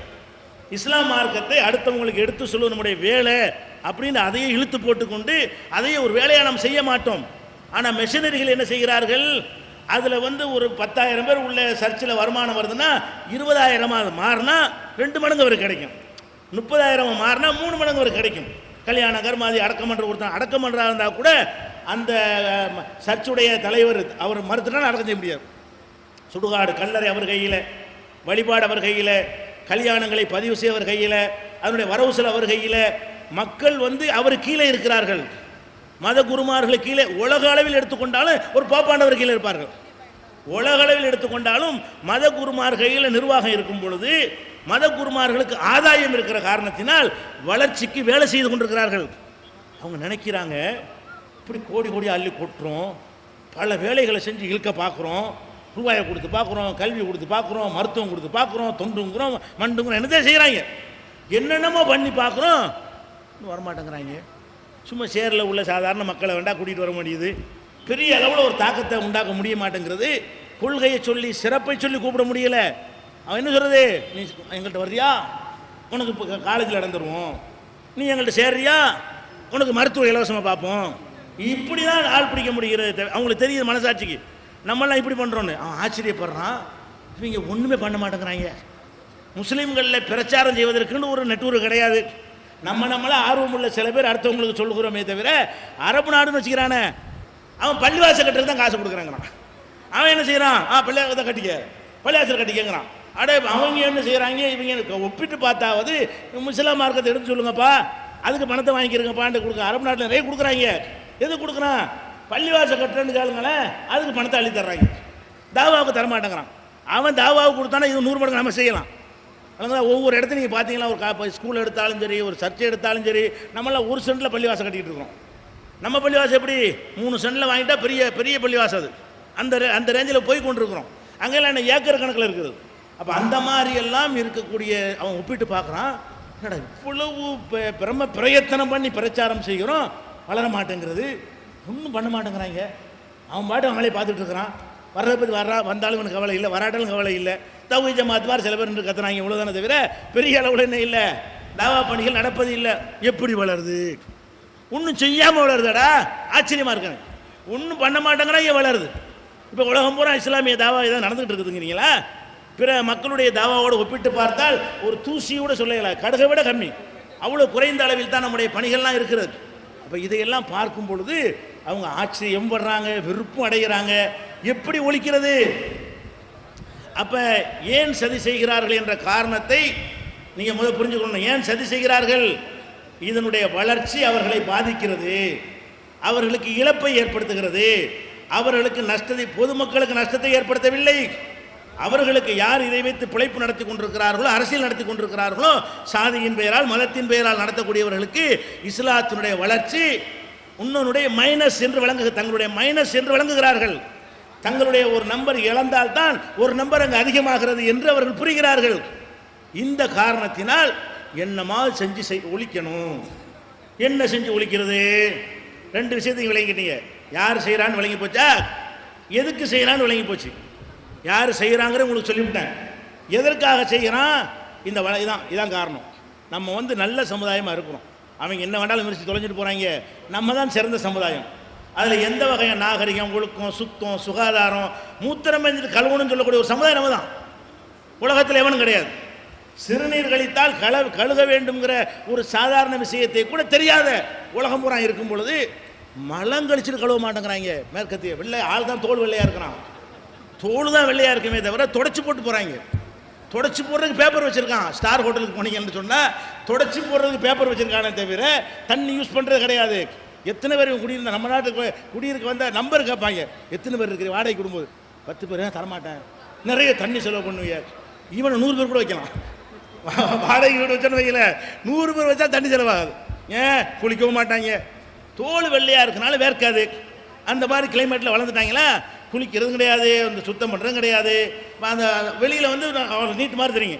நம்ம பார்த்தா கருப்பு மாதிரி தெரிஞ்சாலும் 3 தடவை நம்ம குளிக்கிறோம். வழங்குதா? நம்ம என்ன செய்கிறோம்? மழை ஜலம் கழிச்சா சுத்தம் பண்ணுறோம், எல்லாம் க்ளீனாக இருக்கிறோம். நம்ம தான் நாகரிகமாக இருக்க சொல்ல போனால். அந்த மாதிரியான வகையில் ஒரு தோற்றம் அப்படி காட்சி தருதே தவிர நம்மளை விட ஒரு நாகரிகமாக என்ன சில உலகத்தில் யாருமே இல்லை. அப்போ இதுக்கு சதி பண்ணுறான். எப்படி சதி பண்ணுறது? நேரடியாக மோத முடியாது இல்லையா? அப்போ இஸ்லாத்தின் மீது கோபத்தை உண்டாக்குறதுக்கு பொய்யான சில வேலைகளை எடுப்போம். மெய்யானதை எடுத்து சதி தோற்கடி. மெய்யாத்தான் போரா போயிருமா, சதி வராத. மெய்யான விஷயத்தை விமர்சிக்க வந்தால் அது சதி இல்லை. என்ன பண்ணுறான்? இஸ்லாம்னா ஒரு கெட்ட மார்க்கம்னு காட்டணும். அதுக்கு என்னென்ன சான்ஸ் இருக்குது அதெல்லாம் பயன்படுத்திக்கிடுவோம். ஒரு பிளான் பண்ணுறாங்க. ஏகோபித்து பேசி வச்சு செய்கிறாங்களா, பேசாமல் செய்கிறாங்களா, ஆனால் ஒன்று பண்ணுறாங்க. அப்படியே ஒன்றும் ஆயிடுவாங்க. ரசூல் ஸல்லல்லாஹு அலைஹி வஸல்லம் காலத்தில் இது மாதிரி நடந்திருக்கிறது. ரசூல்லா அழிக்கிறக்கான 50 பேர் ஒன்றா வந்தாங்க. பேசி வச்சுட்டு வர அவசியம் இல்லை. ஓ தஹ்ஸபுஹும் ஜமியா ஓ குலூபுஹும் சத்தா. பார்த்தா ஒன்றா இருக்கிற மாதிரி தெரியும், உள்ளத்தில் ஒவ்வொருத்தரும் வெவ்வேறு கொள்கைன்றான்ல. அந்த மாதிரி வெவ்வேறு கொள்கைகள் இருப்பாங்க. எல்லாம் ஒன்று பேசி வச்ச மாதிரி செய்வாங்க. அவங்க என்ன பண்ணுறாங்கன்னு கேட்டால், இந்த அறிவுஜீவிகள், இந்த எழுத்தாளன் பேச்சாளன் இருக்கா பாருங்க, அவ்வளோ பேரும் துரோகிகள். இந்த சதிகாரர்கள் அவர்கள் தான். சமுதாய தலைவர்கள் வேஷம் போட்டுருக்காங்களே, இந்த சதி வேலையை செய்யக்கூடிய ஆட்கள் இவர்கள் தான். எப்படி சதி வேலை செய்கிறார்கள் தெரியுமா? உலகத்தில் தீவிரவாதம், பயங்கரவாதம்னு சில செயல்கள் உலகத்தில் நடக்குது. குண்டு வைக்கிறது, இவன் அவனை கொள்வது, அவன் இவனை கொள்வது, இப்படிங்கிற மாதிரியான காரியங்கள் வந்து உலகத்தில் நடக்கிறது. இது என்ன பண்ணுறாங்கன்னு கேட்டால், மேற்கத்திய உலகத்தில் இருந்து நம்ம நாட்டில் உள்ள நடுநிலை அறிவுஜீவிகள் வரைக்கும் முஸ்லீம் ஏதாவது பண்ணிட்டான்னு வைங்களேன், இஸ்லாமிய தீவிரவாதம், முஸ்லீம் பயங்கரவாதிகள், முஸ்லீம் தீவிரவாதிகள்னு ஒன்று கொண்டு போனால் அப்போ இஸ்லாத்தை வெறுக்குவாங்க. தௌஹீதை வெறுக்க வைக்க முடியலை, இது மறுமை நம்பிக்கையை வெறுக்க வைக்க முடியலை. இஸ்லாத்தினுடைய சட்டம் தப்பு, கொள்கை தப்பு, கோட்பாடு தப்புன்னு சொல்ல வக்கில்ல. அப்போ மற்ற மக்கள் வெறுத்தா இஸ்லாத்துக்கு வருவாங்களா? மற்ற மக்கள் முஸ்லீம்களை வெறுத்தால் அதில் வந்து உங்களுக்கு சேருவாங்களா? முஸ்லீம்களை வெறுக்க நம்ம என்ன செய்யலாம்? இதுதான் சதி. சதினா என்ன அர்த்தம்? நேருக்கு நேரம் மோதுனா கருத்தை சொல்லி மோதவா? அப்படி வராமல் என்ன செய்யறது? முஸ்லீமை டேமேஜ் பண்ணு. முஸ்லீமில் ஒரு கிறுக்கு இருக்கத்தான் செய்வான். அவன் ஏதாவது கிறுக்கு போய் ஏதாவது பண்ணிட்டான்னு சொன்னால் அது அப்படி இஸ்லாமிய சாயத்தை பூசி, இஸ்லாமிய கலரை பூசி, அப்படி கதையெல்லாம் சேர்த்து எழுதுவாங்க. கதை கொற்றை எழுதுகிற மாதிரி நினச்சிவாங்க. தலையிலேருந்து வால் வரைக்கும் வச்சு ஒரு கதை எழுதி விட்டுருவாங்க. நீங்கள் பார்க்குறீங்க.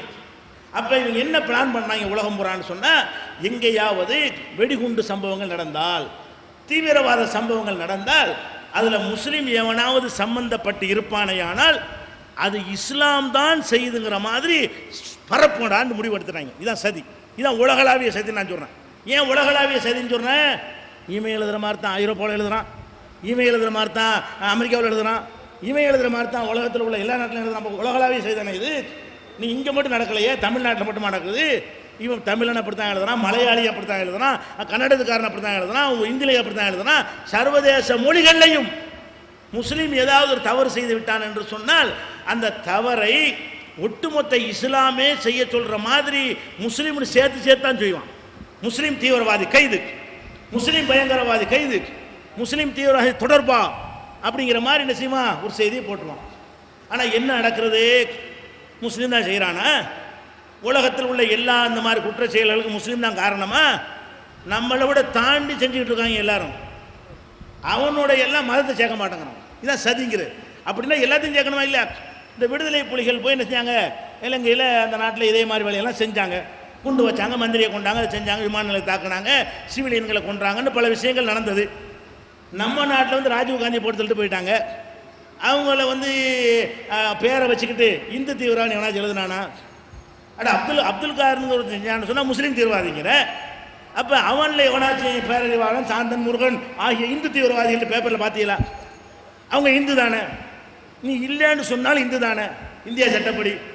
அப்போ வந்து நீங்கள் மற்ற மதத்தில் உள்ளவர்கள் செய்வார்களே ஆனால் பேர் மட்டும், முஸ்லீம் செய்தானேயானால் முஸ்லீம் தீவிரவாதி. அப்போ இந்த வார்த்தையை திரும்ப திரும்ப திரும்ப திரும்ப சொல்லும் பொழுது என்ன மாதிரியான கருத்து மக்கள்கிட்ட உருவாகும்? திரும்ப திரும்ப முஸ்லீம் தீவிரவாதி, முஸ்லீம் தீவிரவாதி, பிற மக்கள் உள்ளத்தில் என்ன பதியும்? முஸ்லீம்னா தீவிரவாதின்னு பதியும். என்ன முஸ்லீம்னால என்ன அர்த்தம்? தீவிரவாதி. அடே, இந்த நாட்டில் வந்து நக்சலைட்டுகள் இருக்கிறான், அவன் எவ்வளவு குண்டுகளை வைக்கிறான், அதிகாரிகளை கொள்றான், அவனுக்கு என்ன பேரு? அவன் முஸ்லீமா? ரன்வீர் சேனான்னு வச்சிருக்கிறான். அவன் போய் என்ன செய்யறான்? பீகாரில் போய் தூங்கி கொண்டிருக்கிற பெண்களை, சிறுவர்களை கொண்டுட்டு ஓடி போயிடுறான். ஒரு சாதிக்கு எதிராக இன்னொரு சாதி, அவனுக்கு என்ன பேரு? அவன் என்ன முஸ்லீமா? அவன் எந்த மதத்துக்காரன் அந்த மதத்து பேரை சொன்னானா? அப்போ நேர்மை உள்ளவனாக இருந்தால் எல்லாருக்கும் மதத்து பேரை சேர்த்து சொல்ல வேண்டும். வேற வேற மதத்துக்காரன் சொன்னான்னு சொன்னால் ரன்வீர் சேனாவான், அவனுக்குன்னு ஏதாவது ஒரு பேரை வச்சு சொல்கிறானே தவிர அவனுடைய மதத்தை சொல்ல மாட்டேன் என்கிறான். அஸ்ஸாமில் நடக்கிறது, மேகாலயாவில் நடக்கிறது, நாகாலாந்தில் நடக்கிறது. என்ன நடக்கிறது? காஷ்மீரில் நடக்கிறது மாதிரியான காரியம் இங்கே நடக்கிறது. காஷ்மீரில் என்ன நடப்பதாக இவர்கள் எழுதி கொண்டிருக்கிறார்களோ, பூதாகரமாக காட்டுகிறார்களோ, இஸ்லாமிய தீவிரவாதிகள் பயங்கரவாதிகள் என்று பில்டப் கொடுத்து செய்தி வெளியிடுகிறார்களோ, இதை மிஞ்சுகிற காரியம் மேகாலயாவில் நடக்கிறதா இல்லையா? அது இந்தியாவில் இருக்கிறது. நாகாலாந்தில் நடக்கிறதா இல்லையா? அருணாச்சலாவில் நடக்கிறதா இல்லையா? அப்போ பல மாவட்டங்களில் வந்து நக்சலைட்டுகளுடைய ஆதிக்கத்தில் இதே மாதிரியான காரியங்கள் நடத்தி கொண்டிருக்கிறானா இல்லையா? அப்போ இதை விட அதிகமாக அதிக எண்ணிக்கைகளையும் அதிக சம்பவங்களையும் செய்யக்கூடியவர்களுக்கு பேரு மதம் சேர்க்கப்படுவது கிடையாது. இந்த மதத்தை சேர்ந்த கிறிஸ்துவ தீவிரவாதிகள் என்றோ அல்லது இந்து தீவிரவாதிகள் என்றோ சீக்கிய தீவிரவாதி என்று சொன்னார்களா? இந்திரா காந்தியை சுட்டு கொண்டவனையா சொன்னியா?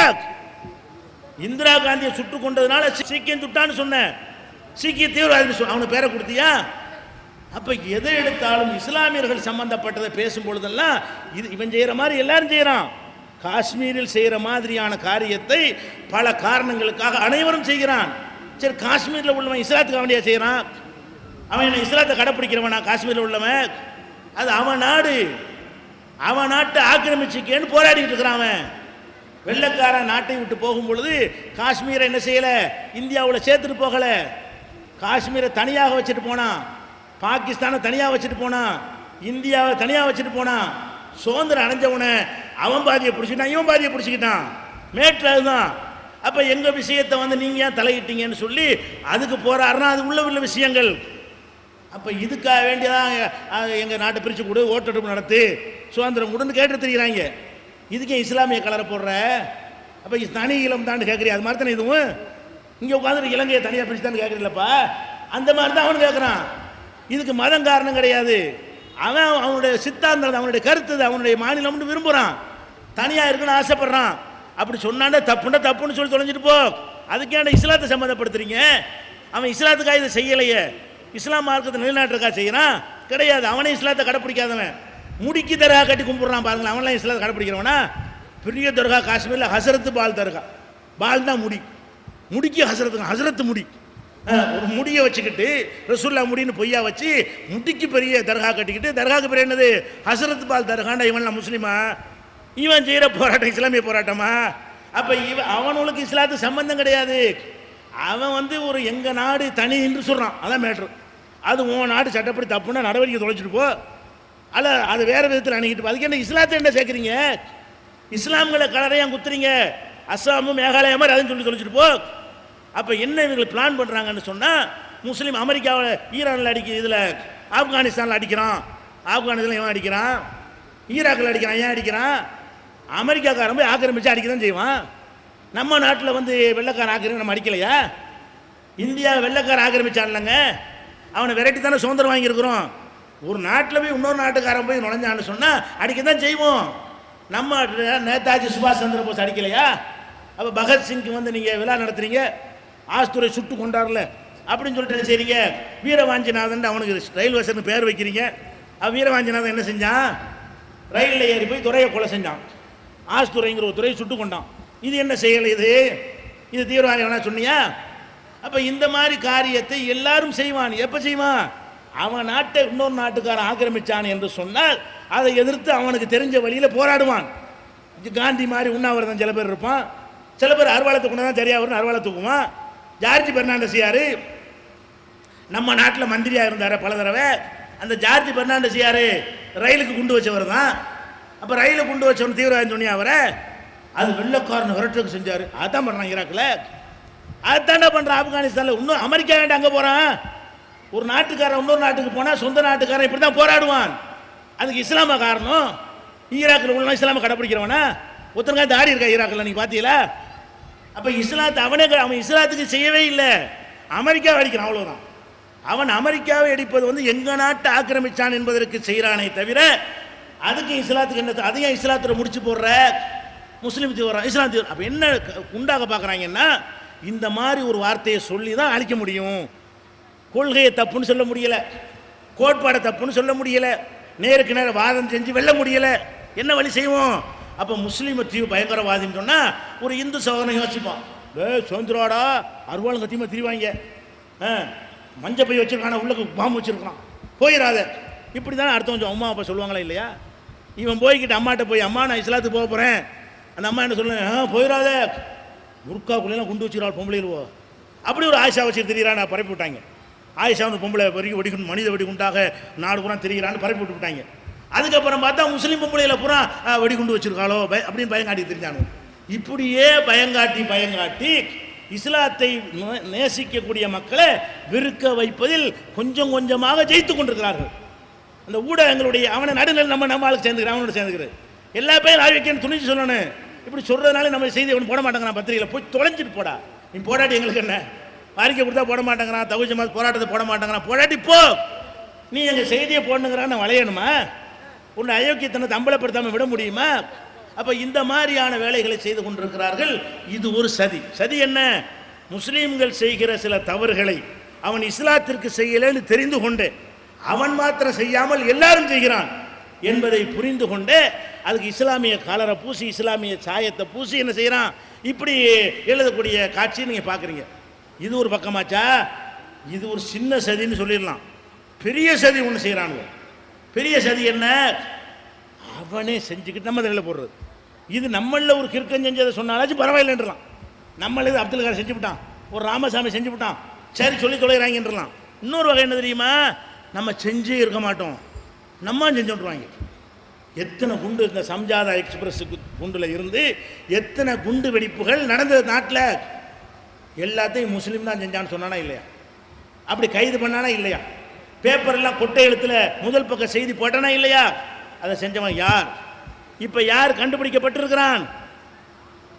பிரக்யாசிங்கிற ஒரு சாமியார், அசீமானந்தாங்கிற ஒரு சாமியார், ஒரு இராணுவ அதிகாரி, இவனெல்லாம் சேர்ந்து தான் குண்டை வச்சுட்டு முஸ்லீம்கள் மேலே பழி போடணும் என்பதற்காக வேண்டி அஜ்மீர் தர்காவில் வச்ச குண்டாக இருக்கட்டும், ஹைதராபாத்தில் வச்ச குண்டாக இருக்கட்டும், பெங்களூர் குண்டாக இருக்கட்டும், இப்போ வச்ச குண்டை சொல்லலை ஹைதராபாத், இதுக்கு முந்தி வச்ச குண்டாக இருக்கட்டும், அதே மாதிரி மாலேகான் குண்டு வெடிப்பாக இருக்கட்டும், இது எல்லாம் யார் செஞ்சதுன்னு இப்போ கண்டுபிடிச்சிருக்கிறான். லேட்டாக 20 வருஷத்துக்கு இது கண்டுபிடிக்கிறான், 10 வருஷத்துக்கு கண்டுபிடிக்கிறான். ஆனால் பேரை கரெக்டாக பரப்பி விட்டாங்க. கண்டுபிடிக்கும் போது என்ன பரப்பிட்டான், முஸ்லீம், அவருக்கு தொடர்பா, பாகிஸ்தானுக்கு தொடர்பா, இவருக்கு தொடர்பா, உசாமாவுக்கு தொடர்பா, உசாமா பம்பாயில் பதுங்கி இருக்கிறாரா, தலைப்பு செய்து. உசாமா ஏன் பம்பாயில் பதுங்கி இருக்கான் போடுறாங்க, உசாமா பம்பாயில் எப்படிலாம் போடுறாங்க. அல் கொய்தா தளபதி பங்களாதேஷிலிருந்து கல்கத்தா வந்துட்டா, இப்படி போடும். இந்த மாதிரி போட்டு அவர்கள் தூண்டுதல் இருக்குமான்னு இப்படி போட்டு என்ன செய்கிறாங்கன்னா, நம்ம செய்யாதெல்லாம் நம்ம செஞ்சு பரப்பிடுறாங்க. பிறகு கரெக்டாக கண்டுபிடிக்கும் போதாவது இந்து தீவிரவாதி போடணுமா இல்லையா? இந்த அசீமானந்தாவை பற்றி இந்து தீவிரவாதி போய் எவனா எழுதுனானா? குண்டு வச்சிருக்கிறான், இந்து மதத்தை சொல்லியே வச்சிருக்கிறான், முஸ்லீம்களை கருவறைக்கு சொல்லியே வச்சிருக்கிறான். அப்போ அவனுக்கு ஏன் அந்த அந்த பிரக்யா சிங்கர் சாமியா இருக்கேன்டா இந்து தீவிரவாதி ஒரு பயில் எழுதலை? நீங்கள் நேர்மையான ஊடகம் எவனாச்சும் இருக்கிறான்னு நீ நினைத்தீர்களே, ஆனால் ஒருவனாவது இப்படி எழுதுனானா? முஸ்லீம் எழுதினால் முஸ்லீம் தீவிரவாதின்னு சொன்னியே, இஸ்லாமிய தீர்வான்னு சொன்னிய ஒரு சாமியாரு மோடியுடைய கைடில் ஆலோசனையின் பிரகாரம் அந்த குண்டுகள்லாம் வைக்கப்பட்டிருக்குன்னு இப்போ நிரூபிக்கப்பட்டு இப்போ வழக்கு நடந்து நாளைக்கு குற்றப்பத்திரிகை தாக்கல் செய்யப்பட இருக்கிறது. நாளைக்கு கோர்ட்டில் குற்றப்பத்திரிகை வரப்போகுது. அப்போ இன்னைக்கு பரபரப்பு செய்து அதுதான். அப்போ ஏன்டா இது எங்கள் மேலே பட்டி இவ்வளோ நாளா? அப்போ நம்ம செய்யாத இந்த தென்காசியில் இருக்கிற தென்காசியில் ஆர்எஸ்எஸ் அலுவலகம்னு ஒன்று வச்சுக்கிறாங்க. அதில் குண்டு வச்சுட்டாங்கன்னு சொல்லிட்டு பரப்பி விட்டு நம்ம ஆளுகளை புட்டுச்சு பயங்கரமாக. இப்போ உன்னை கைது செய்ய அப்படி செய்ய இப்படி செய்ய நினச்சிட்டாங்க, பரப்பி விட்டாங்க. கடைசியில் பார்த்தா போலீஸ்காரர் நேர்மையாக விசாரித்து தமிழ்நாடு இருக்க போய் வட இந்தியாவாக இருந்தால் கவுத்தியே இருப்பாங்க. தமிழ்நாடு போலீஸ் என்ன பண்ணுது, கரெக்டானது பிடிக்கணும்னு உள்ள நுழைஞ்சு பார்த்தா அது ஆர்எஸ்எஸ்காரனை வச்சுருக்கிறாங்க. ஏன் வச்சான்? அப்போ தான் முஸ்லீமுக்கு எதிராக வெறுப்பு வரும். முஸ்லீமுக்கு எதிராக வெறுப்பு வந்தால் இந்துக்கள் எங்கள் பக்கம் சேருவாங்க, சேர்ந்தால் நிறைய நிதி கிடைக்கும், பெரிய தலைவராயிடலாம், கூட்டம் சேர்க்கலாம், ஓட்டு பொறுக்கலாம் என்பதற்காக வேண்டி இந்து வாக்கு வங்கியை உண்டாக்க வேண்டுமானால் நம்மளே நம்ம அலுவலகத்துக்கு டேமேஜ் பண்ண வேண்டும். நம்மளே நம்ம அலுவலகத்தை சேதப்படுத்தி கொண்டு முஸ்லீம் செஞ்சு ஆர்எஸ்எஸ் அலுவலகத்தில் வச்சா எவனா இருப்பான்? எவனை நினைப்பான்? எல்லாரும் பள்ளிவாசலில் வச்சா எவனை நினைப்பான்? வேறு மதத்துக்காக நினைப்பான். அந்த ஒரு லாஜிக்கை வைத்துக்கொண்டு இவங்கள வச்சாங்க. கடைசியில் போலீஸ் கண்டுபிடிச்சா இல்லையா இது தென்காசியில்? அவன் மாலைகான் குண்டு வெடிப்புல இருந்து அனைத்துக்கும் பண்ணியிருக்கிறோம். அதை விட்டு தள்ளுங்க. இப்போ லேட்டஸ்ட்டாக ஹைதராபாத்தில் குண்டு வெடிச்சா இல்லையா? எல்லா பையனும் என்ன எழுதிட்டு இருக்கிறான், பேப்பர் என்ன எழுதுறான், உளவுத்துறை என்ன சொல்லிட்டு இருக்கிறான், கவனிச்சீங்களா? அதை அனைத்து அயோக்கிய பயிலும் கவனிச்சீங்களா? எல்லா டிவி மீடியாக்களையும் எல்லா பத்திரிகைக்கார அயோக்கியர்களையும் என்ன எழுதிட்டு இருக்கிறான்னு கேட்டால் அது ஏதாவது ஒரு இயக்கம், லஷ்கர் தைபாவா, அந்த ஜெய்ஷ முகமதா, அவர்களா இவர்களான்னு சொல்லி போலீஸார் நெருங்கி விட்டார்கள், பிடித்து விட்டார்கள், அவருடைய மாதிரி உருவத்தை வரைந்து கொண்டிருக்கிறார்கள், கிராஃபிக் அப்படிங்கிறான். உளவுத்துறையில் அறிக்கை விளம்பரம் கொடுக்குறான், துப்பு கிடைக்கவில்லை, நீங்கள் கிடைத்தால் தெரிவித்தால் 5 லட்ச ரூபா பரிசு தருவோங்கிறான். அட தேடிக்கிட்டு இருக்கிற போலீஸ் சொல்கிறான் யாருன்னு தெரியலங்கிறான். பேப்பருக்கார அயோக்கியர்கள் சொல்கிறான் முஸ்லீம் தீவிரவாதி தான் லஷ்கர் தைபா ஜெய்ஷ முகமதுங்கிறான். அப்போன்னா இது என்ன சதி இல்லாமல் என்ன இது? அறியாமை கிற்கனா பண்ணி மூளையற்றவனா வேணுங்க சரியா? அப்போ உனக்கு தெரியுது இந்த ஆதாரமும் இல்லை, அப்படி எந்த போலீஸ் சொல்லவும் இல்லை, யாரையும் பிடிக்கவும் இல்லை, எந்த ப்ரூஃப் கிடைக்கவும் இல்லை. இப்போ நடந்த ஹைதராபாத் குண்டுவெடிப்புங்க, அந்த குண்டுவெடிப்புக்கு எந்த துப்பும் தொடங்கலை, தேடி கொண்டு தான் இருக்கிறார்கள், பரிசு அறிவித்துக் கொண்டிருக்கிறார்கள். இதுவரைக்கும் அந்த அந்த கேமராவுக்கு இந்த கேமராவுக்குன்னா ஒரு கேமராவும் இல்லை, யாருன்னு கண்டுபிடிக்க முடியலை. அப்படி ஒரு விஷயத்தை ஏன் முந்துற நீ? அப்படின்னா உங்களுக்குள்ள உள்ள கள்ள உறவு என்ன? உங்களுடைய திட்டம் என்ன? இஸ்லாமிய வளர்ச்சியை தடுக்கணுங்கிற எண்ணம் இல்லாட்டி இப்படி எழுதுவானா? எல்லா பத்திரிகையும் தினமலர் அப்படி தினமணின்னு நினைக்கிறீங்க, அனைத்து ஊடகங்களும் இப்படி எழுதுறார்களா? இல்லை, ஒரு ஊடகமாவது இது போய் எந்த துப்பும் கிடைக்கவில்லை. இப்படி யார் கேட்கிறா? நம்ம நாட்டில் சுப்ரீம் கோர்ட் நீதிபதியாக இருந்த மார்க்கண்டேய கட்சி கேட்கிறார், ஏன்டா இந்த மாதிரி ஊடகம் வச்சுட்டு அநியாயம் பண்றீங்க? யார் கேட்கிறா? நம்ம நாட்டு சுப்ரீம் கோர்ட் நீதிபதியாக இருந்து ஓய்வு பெற்றவர், நேர்மையை உண்மையை பேசக்கூடியவர் என்று அனைவராலும் மதிக்கப்பட்டவர். அவர் நீதிபதியாக இருந்த காலத்தில் லஞ்சம் ஊழல் இந்த மாதிரியான புகார்களுக்கு அப்பாற்பட்டு கரெக்டான நீதி வழங்கினார் என்று பெயர் எடுத்து இன்றைக்கும் சமூக தொண்டாற்றி வரக்கூடிய மார்க்கண்டேய கட்சி சொல்றாரு, என்ன சொல்றாரு? இந்த ஊடகங்கள் எதை எடுத்தாலும் முஸ்லீம் உடனே சொல்கிறார்கள், ஒரு ஆதாரம் இல்லாமல் சொல்கிறார்கள், ஒரு அடிப்படை இல்லாமல் சொல்கிறார்கள், இதன்படி ஒரு தவறான சித்திரத்தை உண்டாக்குகிறார்கள் அப்படின்னு சொல்ற அளவுக்கு நம்மளை சித்தரிக்கிறாங்க. அதை விடுங்க, மார்க்கம் பெரிய அறிவாளெலாம் செய்ய வேண்டியதில்லை. கொஞ்சம் மனசாட்சி உள்ள ஒரு இந்து மதத்தை சேர்ந்த ஒருத்தன் பார்த்தா கூட அவன் சொல்லுவான். இந்த மணிவண்ணன் ஒரு டைரக்டர் தெரியுமா? சினிமாவில் இருக்காரு, நடிகர், டைரக்டர். அவர் ஒரு பேட்டி கொடுத்தார், புதிய தலைமுறைங்களை டிவியில் என்ன செய்கிறாரு, பேட்டி கொடுக்குறாரு. அவரை நேர்காணல் பண்ணும் பொழுது இந்த விஸ்வரூபம் படம் அதை பற்றி என்ன நினைக்கிறீங்க கேட்குறாங்க. அவர் என்ன சொல்கிறாரு, விஸ்வரூபம் படம் அவர் கமலஹாசன் பெரிய ஒரு உலக மகா நாயகன் அப்படின்லாம் சொல்லிவிட்டு அதெல்லாம் இருக்கட்டும், இந்த அமெரிக்க அரசியலை எங்கே பண்ணுறாரு அந்த ஆள் பண்ணுறாரு. அமெரிக்காக்காரன் என்ன பண்ணான்னு தெரியுமா? எவ்வளோ அப்பாவிகளை கொண்டான்னு தெரியுமா? ஆப்கானிஸ்தானில் என்ன நடந்துச்சு தெரியுமா? எத்தனை பொம்பளைகளை சுட்டு கொண்டான், எத்தனை அப்பாவிகளை கொண்டான், எத்தனை குழந்தைகளை கொண்டு போட்டு கொண்டான். அவங்கள நல்ல வேண்டு காட்டுறதுக்கு இவர் ஏன் அந்த அமெரிக்க அரசியல் இங்கே நடத்துகிறாரு என்று சொல்லிட்டு இந்த பாதிப்புகளை ஒரு சினிமாவில் இருக்கக்கூடிய ஒருத்தன் நம்ம சொல்கிறத விட அழகாக சொல்கிறான்.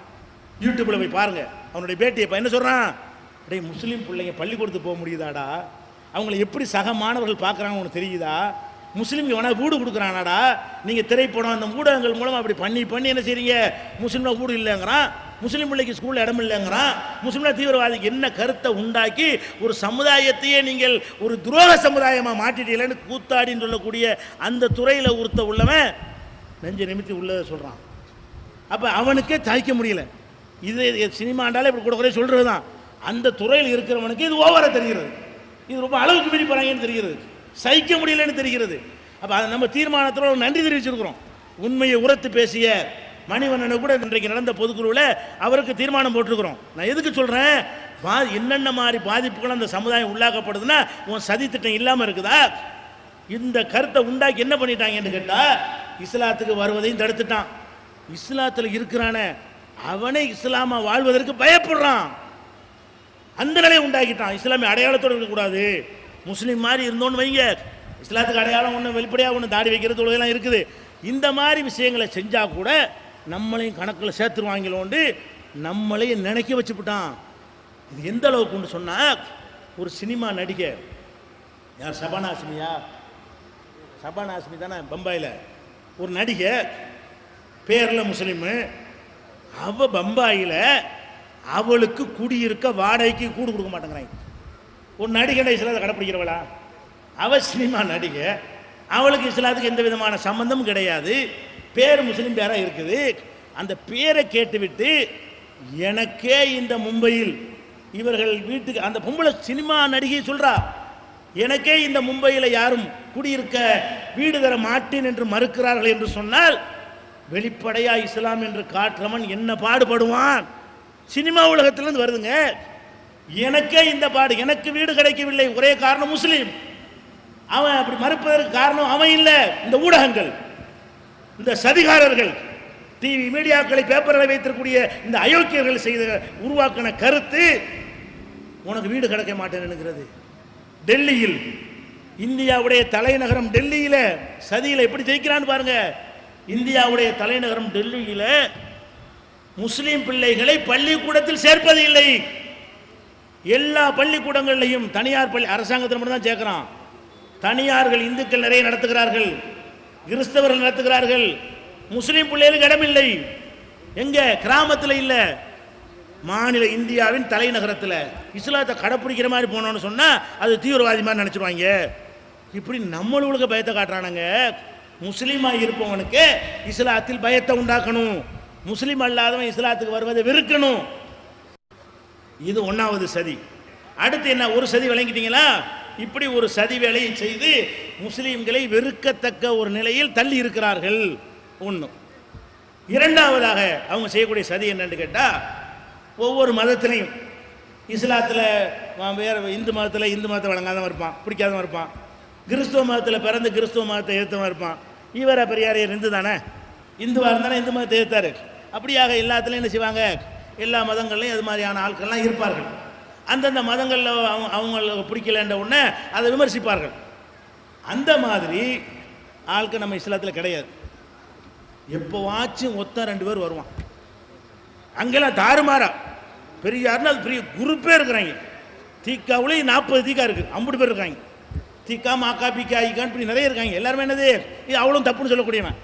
அந்த இந்துவாக பிறந்து விட்டு அது தவறுன்னு சொல்லக்கூடியவர்கள் கணிசமாக இருக்கிறார்கள். கிறிஸ்தவத்தை பிறந்த அது மாதிரி நிறைய இருக்கிறார்கள். முஸ்லீமாக பிறந்தவர்கள் எடுத்துக்கிட்டீங்கன்னு சொன்னால் இஸ்லாத்தில் இருந்து கொண்ட இதெல்லாம் சரியில்லை அப்படின்னு சொல்லக்கூடிய இருப்பாங்கன்னா, இப்போவாவது வரலாற்றில் ஒருத்தனா 2 பேரை கிடைப்பாங்க. அந்த மாதிரி ஒருத்தன் 2 பேர் கிடைச்சான்னு வைங்க, அவனை கொண்டு போய் என்ன நோபல் பரிசு அளவில் வச்சுக்குவாங்க. இஸ்லாத்தை பற்றி கொஞ்சம் ஏதாவது சொல்லிட்டான்னு வைங்க, பேர் முஸ்லீமாக இருக்கணும், முஸ்லீமாக பிறந்திருக்கணும், இஸ்லாம்லாம் சரியில்லைன்னு சொல்லிட்டான்னு வைங்க, அட்டே உன் இந்து மதம் சரியில்லைன்னு இத்தனை பேர் சொன்னானே, அவனத்துக்கு இப்போ நோபல் பரிசு கொடுத்தியா, அவனத்துக்கு பாராட்டினியா, அவனத்துக்கு ஆக வேண்டியா, உன் கிறிஸ்துவ மார்க்கத்தை 80 பேர் விமர்சனம் பண்ணா, கூடுதலாக பண்ணான்ல, அவனையெல்லாம் வாடா வாடன்னு கூப்பிட்டியா, எவனாச்சு உருப்பே கூட மாட்டேங்கிறான். ஏன்? அப்போ என்னடா ஒரு முஸ்லீம், சல்மான் ருஷ்டின்னு ஒருத்தன் வந்தான். இவன் யார்? இவன் இஸ்லாத்தை பேருக்கு இஸ்லாமை பிறந்தான், பிறந்தது தான் இஸ்லாமை பிறந்தானே தவிர, பார்சி வம்சத்தில் பிறந்தானே தவிர அவன் வாழ்ந்தது வளர்ந்ததெல்லாம் மேற்கத்திய கலாச்சாரம்.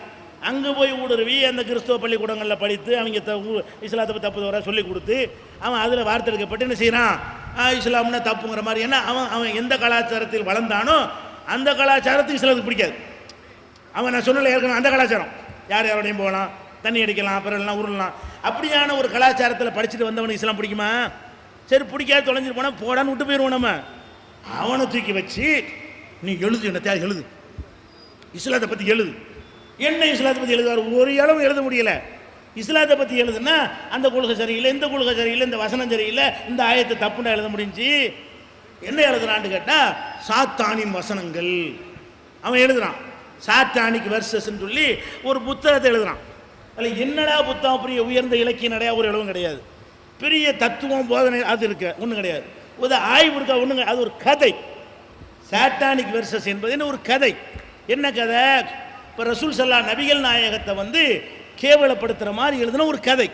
அந்த புத்தகம் என்ன எழுதுறான்னு கேட்டால் மகாமத்துன்னு ஒருத்தர் இருந்தார். மகாமத்துனா மகாமத்துன்னு மாற்றிக்கிறான். அதாவது ரசூல்லாவோட முகமதுங்கிறதுக்கு பதிலாக மகாமத்து, மக்காண்ட ஜக்கான்றது இப்படியான வார்த்தைகளை மாற்றி அங்கே இப்படியான ஒரு இருந்தார். அங்கே சில வேசிகள் இருந்தாங்க, அந்த வேசிகளுடைய பேர் ஆயிஷா, ஹதீஜா, இப்படி போடுறான். அதான் இந்த மாதிரி எழுதுனா ஒரு கதை.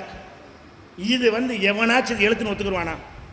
இப்படியான ஒரு விஷயத்தை வந்து விமர்சனம் என்றோ, ஒரு எழுத்து என்றோ, ஒரு கருத்து என்றோ இதை எவனா ஏற்றுக்கொள்வானா? இது ஒரு கதையை கற்பனையாக எழுதுறான். இந்த மாதிரி எழுதுனா நம்மளும் சல்மான் ருஷ்டி பற்றி எழுதுறமா இல்லையா? இவன் யார் தெரியுமா, அவன் அம்மா யாருக்கு பெத்தா தெரியும், இப்படி நம்ம எழுதலாம் நினைத்தாச்சு.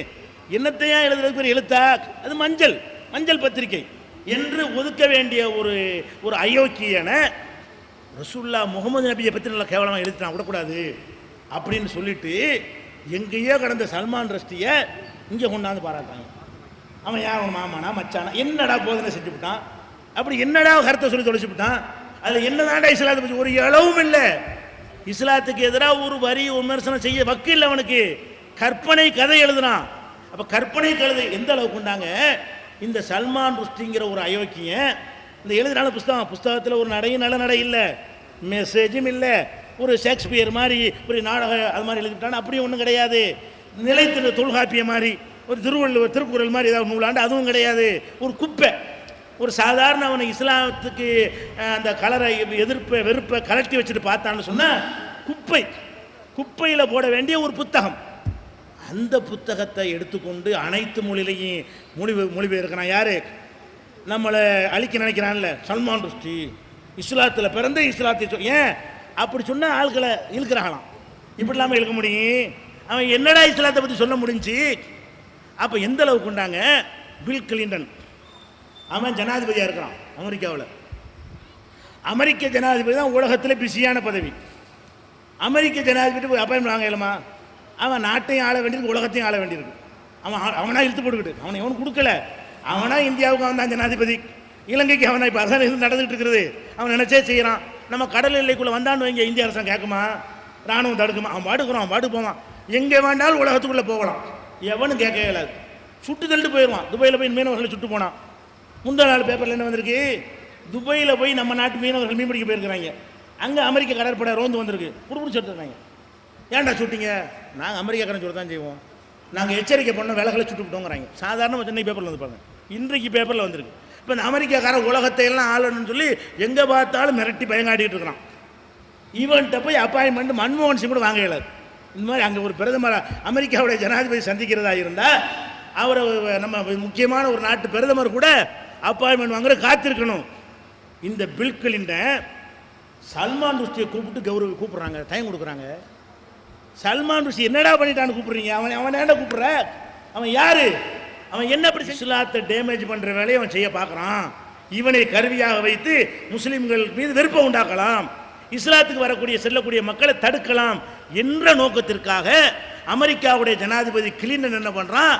இவனை கூப்பிட்டு சந்தித்து 2 மணி நேரம் அவன்கிட்ட உரையாடுறான். என்னத்தை உரையாடு கண்டுபிடிச்சான்னு தெரியல. அட தனிப்பட்ட வாழ்க்கை இந்த அயோக்கியம் நல்லவனா? சல்மான் ருஷ்டிங்கிறவன் ஒரு பொம்பளோட வாழ்ந்தான், 3 மாதம் ஒருத்தி விட்டான், அப்புறம் ஒருத்தியோட வாழ்ந்தான், அவளையும் வெட்டி விட்டுவிட்டான், அப்புறமேல ஒரு நாட்டியக்காரி அவளோட கல்யாணம் பண்ணான், அவளையும் வெட்டி விட்டுவிட்டான். இப்படி மாசத்துக்கு ஒருத்தியை பார்த்துட்டு இருக்கிறவனை புரட்சியாளன்னு காட்டுறாங்க. அதுக்காகத்தான் இஸ்லாத்தை விமர்சிக்கிறான். இந்த மாதிரியான கலாச்சாரத்துக்கு அவனுக்கு இஸ்லாம் ஒத்து வராதுன்னா அந்த மாதிரி ஒரு கேட்டகரியில் உள்ளவனை கூப்பிட்டுக்கிட்டு அமெரிக்க ஜனாதிபதி பேசுகிறான்டா. எதுக்கு தெரியுமா? இவனுக்கு ஒரு ஃபேஸ் வேல்யூ உண்டாக்கணும். எதுக்கு அவனு கூப்பிட்றான்? அமெரிக்க ஜனாதிபதி கூப்பிட்ற காரணம் என்ன? கிளின்டன் கூப்பிட்டாரு, யாரப்பா? சல்மான் என்னப்பா செஞ்சாரு? அப்படி வரணுமா? அந்த புஸ்தகத்தை வைப்பான். அப்படி முகமது அப்படியாளா, எல்லாம் விசாரிக்கலா, மோசமான ஆளுக்கு தானே அவங்க அப்படின்னு உண்டாக்கணும், ஒரு ஆதாரம் இல்லாமல். அப்போ இந்த மாதிரியான ஒரு கருத்துருவாக்கத்தை உண்டாக்குவதற்காக வேண்டி சல்மான் ருஷ்டி அமெரிக்க ஜனாதிபதி சந்தித்து 2 மணி நேரம் பேசுகிறான்னு சொன்னால் அடுத்த சதி தான். அடுத்தது என்ன, தஸ்லீமான்னு ஒருத்தி இருந்தா. இந்த மாதிரி தேடிக்கிட்டே இருப்பானுவோம். எப்போனாச்சும் ஒருத்தர் மாட்டினான்னு வைங்க முஸ்லீமில், அவனை என்னமோ உலகமாக அறிவாளி மாதிரி காட்டிடுவாங்க. இவங்கள நாராக கிழிக்கிறாங்க, அவ்வளோ உண்மையாக இருக்கும். அவங்கள சேர்ந்தவங்க துறக்க மாட்டாங்க, அவங்கள போய் பேச மாட்டாங்க, அவங்களுக்கு விருது கொடுக்க மாட்டாங்க, அவங்களுக்கு எந்த மாதிரி அந்தஸ்தும் கொடுக்க மாட்டாங்க. அதே மாதிரி என்ன பண்ணுறான், இந்த தஸ்லீமான்னு ஒரு பொம்பளை, அவள் என்ன செய்கிறா, அவளே சொல்கிறா. அதில் என்ன சொல்கிறா, நீ யாரோட வேண்டாலும் போய் சேர்ந்துக்க, கற்பப்பை சுதந்திரம் வேணுங்கிறான். கற்பப்பைக்கு சுதந்திரம் வேணுமா அப்படின்னா என்ன அர்த்தம், யாருக்கு பிள்ளை பெறுறங்கிற சுதந்திரம் நாங்கள் தான் முடிவெடுப்போம். ஒரு பிள்ளை இவன்ட்ட பெறும், ஒரு பிள்ளை அவன்கிட்ட பெறும், நீ யார் கேட்குறது. இந்த சுதந்திரம் பெண்களுக்கு வேணும்னு எழுதுறான் ஒரு பொம்பளை. இது புரட்சியா, இது வரவேற்கத்தக்கதா, முஸ்லீம் விட்டுதல், எந்த இந்துவா இதை ஒத்துக்குருவானா?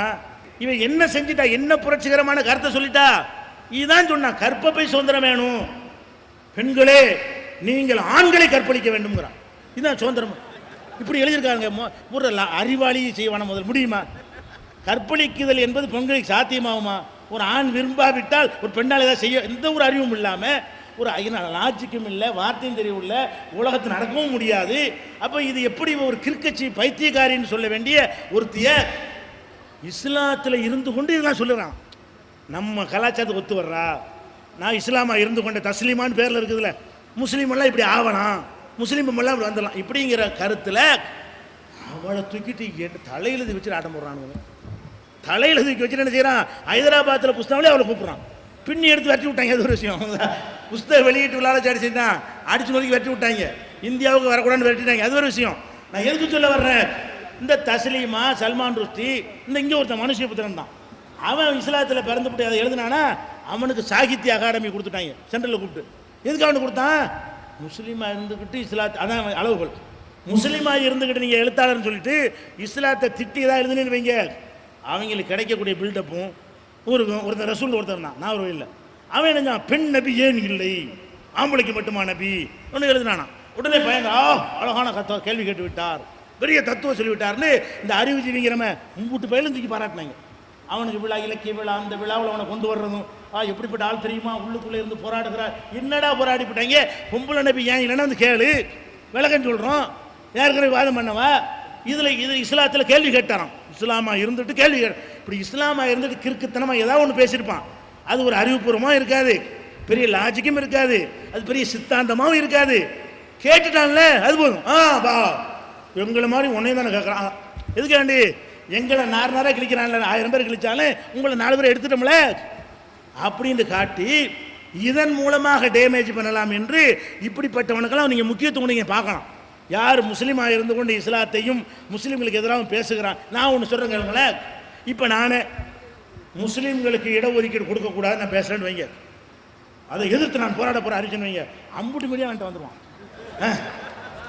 நான் என்ன செய்கிறேன், முஸ்லீம்கள் இடஒதுக்கீடு கேட்கிறார்கள், கொடுக்கக்கூடாது, இன்னொரு பாகிஸ்தானை உருவாக்க விட மாட்டோம் அப்படின்னு நான் பேசுவதாக பேட்டி கொடுக்க போறேன். எல்லா பத்திரிகை டிவிக்கு அழைச்சேன்னு வைங்க, அவ்வளோ பேர் வருவான்.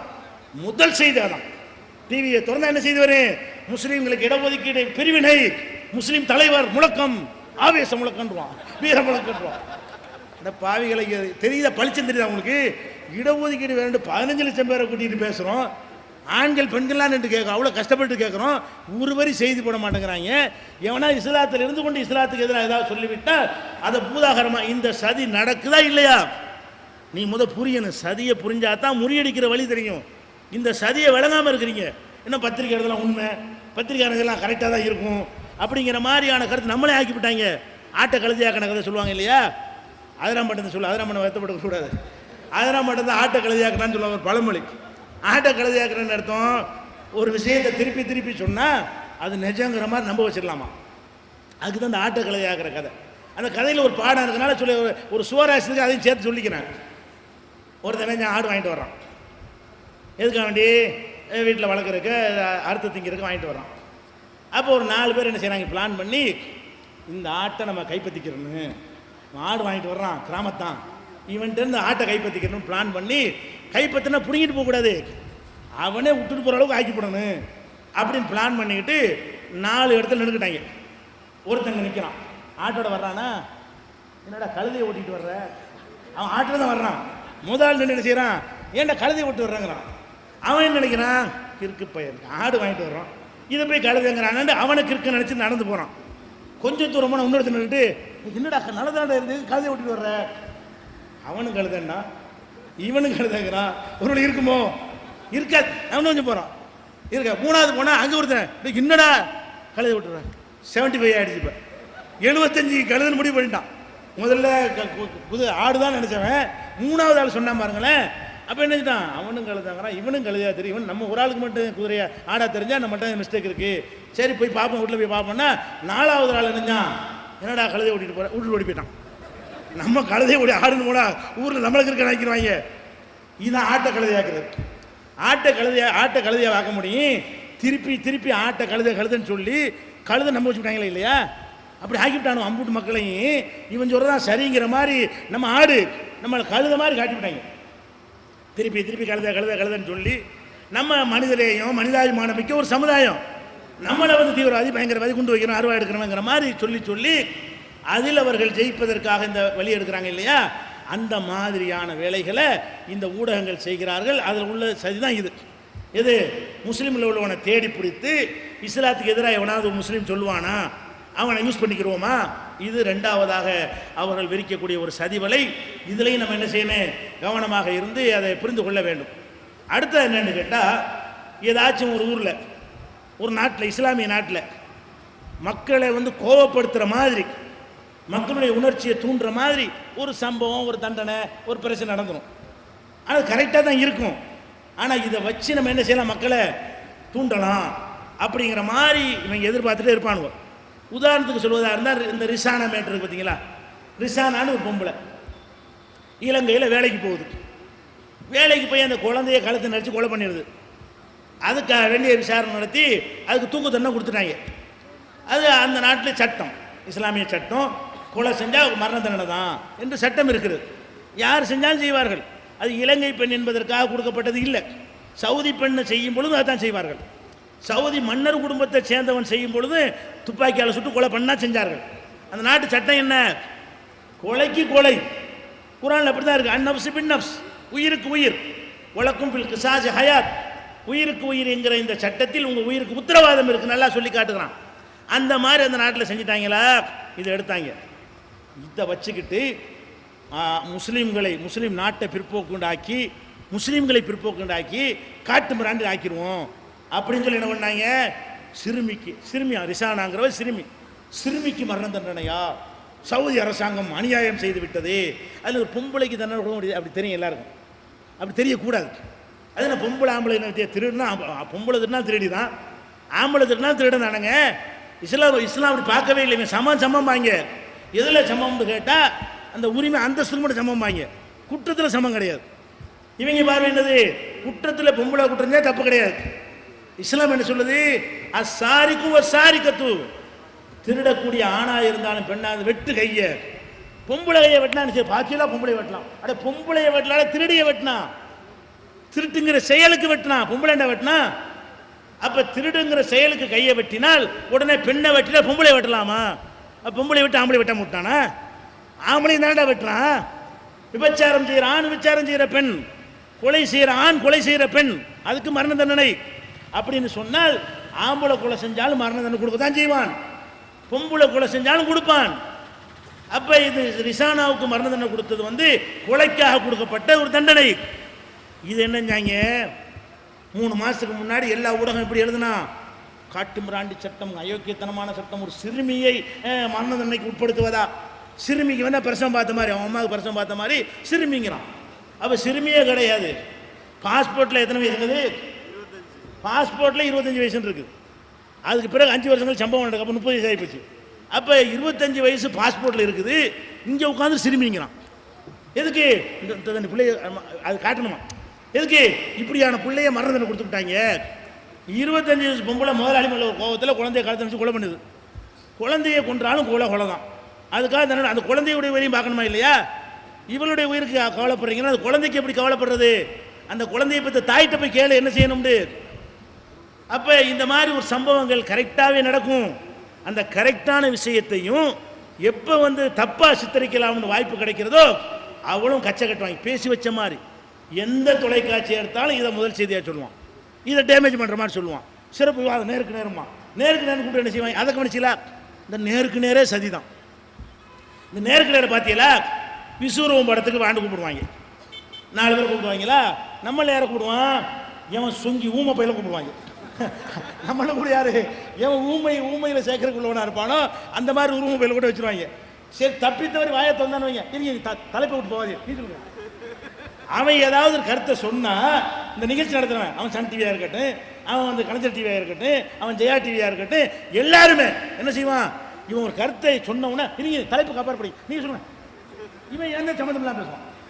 அப்ப இந்த ஊடகம் அயோக்கிய வேலையை சதித்திட்டு அவ்வளவு அயோக்கியனா இருக்கான். உள்ளுக்குள்ள விஷத்தை வைத்துக்கொண்டு இஸ்லாத்தை ஒழிக்கிறது என்பது ஒரு லட்சியம் உள்ளத்துல இருக்குது.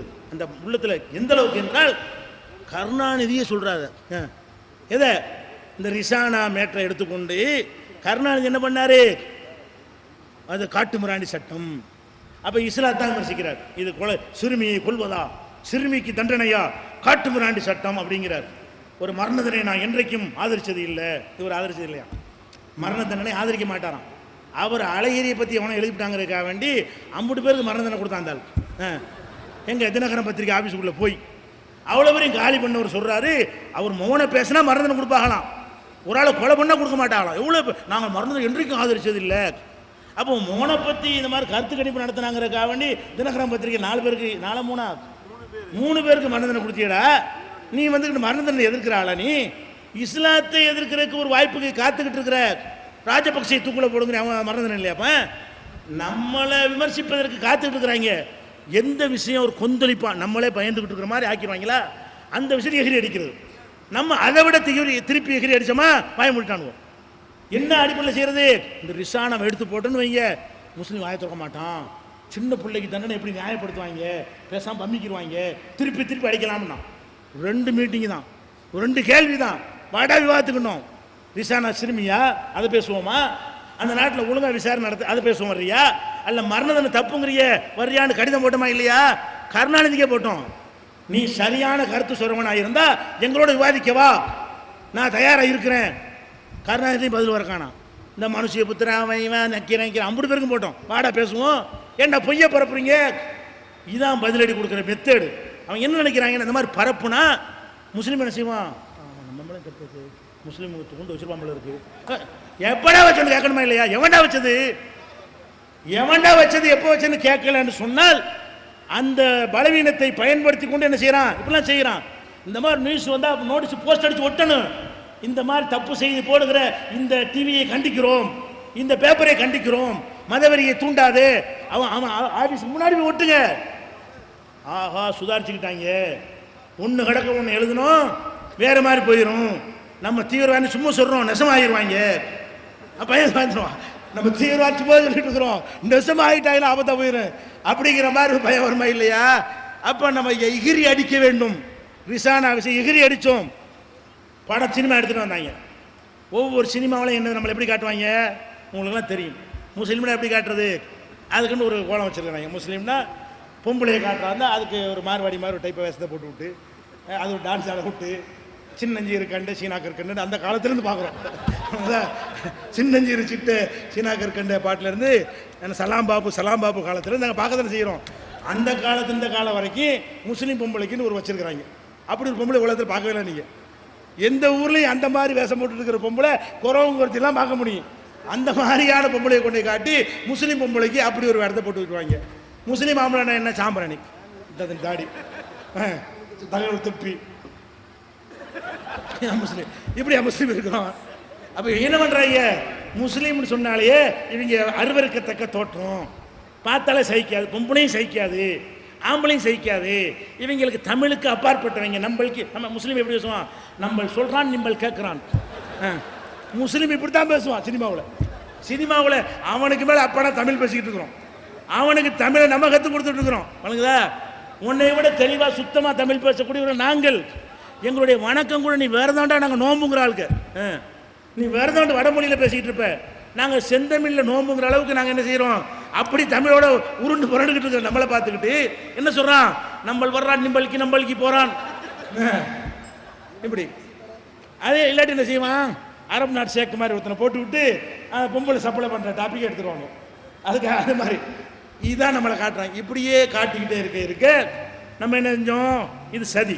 எதுக்கு செய்யலாம், பார்த்த வெறுக்கணும். இஸ்லாத்தை வெறுக்க வைக்க முடியல, முஸ்லீமை வெறுக்க வச்சு அதன் மூலம் இஸ்லாத்தை வெறுக்க வைக்கணும்.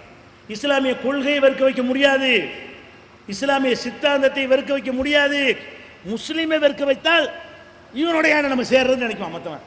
அப்போ இஸ்லாம் வளராது, வளர நம்ம தக்க வச்சு கொள்ளலாம், நம்மளை இந்த ஒரு நோக்கத்தில் முஸ்லீமை பார்த்தான்னு வைங்களேன், நம்மளை எல்லாரும் வெறுக்கிற காரணம் இதாங்க. இந்த சினிமாக்கள் தாங்க நம்மளை காட்டின அந்த தோற்றத்தை வைத்து நம்ம வீடு தர மாட்டான், வாசல் தர மாட்டான் நினைக்கிற மக்கள்லாம் காரணம் என்ன, நம்மளை இப்படி காட்டி காட்டி காட்டி காட்டி எல்லா இந்துக்களுடைய உள்ளங்கள்லையும் எல்லா கிறிஸ்தவருடைய உள்ளங்கள்லையும் இவங்கெல்லாம் பொதுமக்கள், இவங்கெல்லாம் எந்த ஒரு ஆச்சரியம் அற்றவர்கள் பொதுமக்கள். நான் தலைவன் அந்த மாதிரி விஷயமையாக இருக்கிறான்.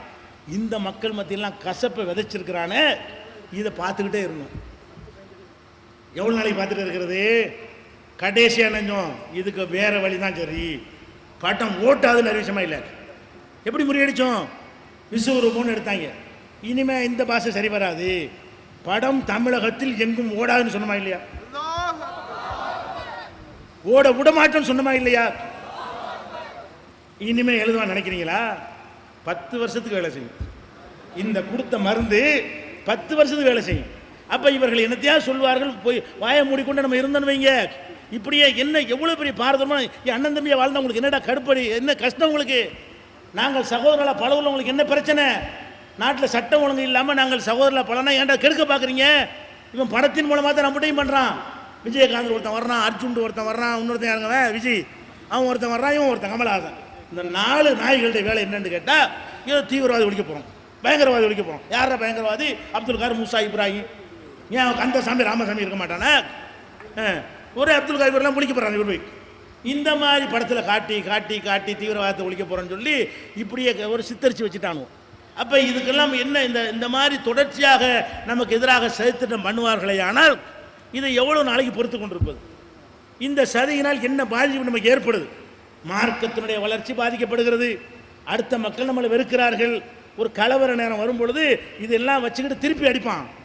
காட்டாமல் இருக்கிறவங்க கூட ஒரு சந்தர்ப்பம் வரும்போது குற்றவன் பாய் வேண்டாம் உள்ளத்தில் ஏற்றி வச்சிருக்கான்ல, பல வருடங்களாக ஏற்றி அந்த விஷம்தான் குஜராத்தில் எதிர்த்தது சாதாரணமாக நினச்சிட்டு இருக்கிறோம். அப்போ இந்த சதிகாரர்களை ஒழிக்கிறது முதல் வேலையாக இருக்கணும். இந்த கலவர பிரச்சனையை அவன் முதல் எதிரி கிடையாது. எங்களையும் எங்கள் சமுதாயத்தை எங்கள் மார்க்கத்தையும் கேவலப்படுத்துகிற மாதிரி செய்திகளை வெளியிட்டு அதை போய் பம்மி பயங்கிட்டு போய் திரண்டு போக வேண்டும். எவனாவது இஸ்லாத்துக்கு எதிராக சொன்னானே ஆனால் உன்னை முற்றுகையிடுவோம். அந்த மாதிரி அழைப்பு கொடுக்கப்பட்டால் அனைவரும் திரண்டு சென்று ஒரு கடும் எச்சரிக்கை கொடுத்தால்தான் முஸ்லீம் தீவிரவாதிங்கிறது, எங்கள் மேலே பழி சுமத்துறது, பொய்களை பரப்புறது, சினிமாக்களில் தப்பா சித்தரிக்க ஒழியும். அந்த மாதிரி எதிரடி கொடுக்கப்பட்ட பிறகுதான், இப்போதான் இவ்வளோ காலத்துக்கு பிறகு இப்போ தான் ஒரு தடவை கொடுத்துருக்குறோம். ஒவ்வொருத்தரும் எத்தனையோ படங்கள் வந்து தடுத்து நிறுத்திருக்கிறாங்க. ஓட்ட முடியலை. நம்ம சமுதாயம் இல்லை, வேறு வேறு சமுதாயம். எங்கள் ஜாதியை பேசுவியா, எங்கள் மதத்தை பேசுவியான்றெல்லாம் தியேட்டர்லாம் முடிச்சு நொறுக்கினார்கள். நம்ம அப்படிலாம் செய்யலை. அதை லைசன்ஸ் மாதிரி எடுத்துக்கொண்டு, நம்மை கோழைத்தனமாக எடுத்துக்கொண்டு, எவ்வளோ கசப்பை வேண்டாலும் விதைக்கலாம் என்று எடுத்துக்கொண்டு இப்படியான வேலையை செய்தார்கள். இதை முறியடிப்பதற்கு உள்ள பதிலடி என்ன? தப்பாக சொன்னால் எதிர்த்து நிற்கணும். என்னடா அது காட்டு மிராண்டி சட்டம், வா பேசுவோம், எதாவது வர்றியா, நோடி சட்டி விடுங்க. எது காட்டு மிராண்டித்தனம்? விவாதிக்க தயாரா? கருணாநிதியை தயாரா? போடுங்க போஸ்டரை. எவன் சொல்றாலும் பேரை போடுங்க. பகிரங்க விவாதத்துக்கு வர்றியா? பெண்கள் அடிமைத்தனம்.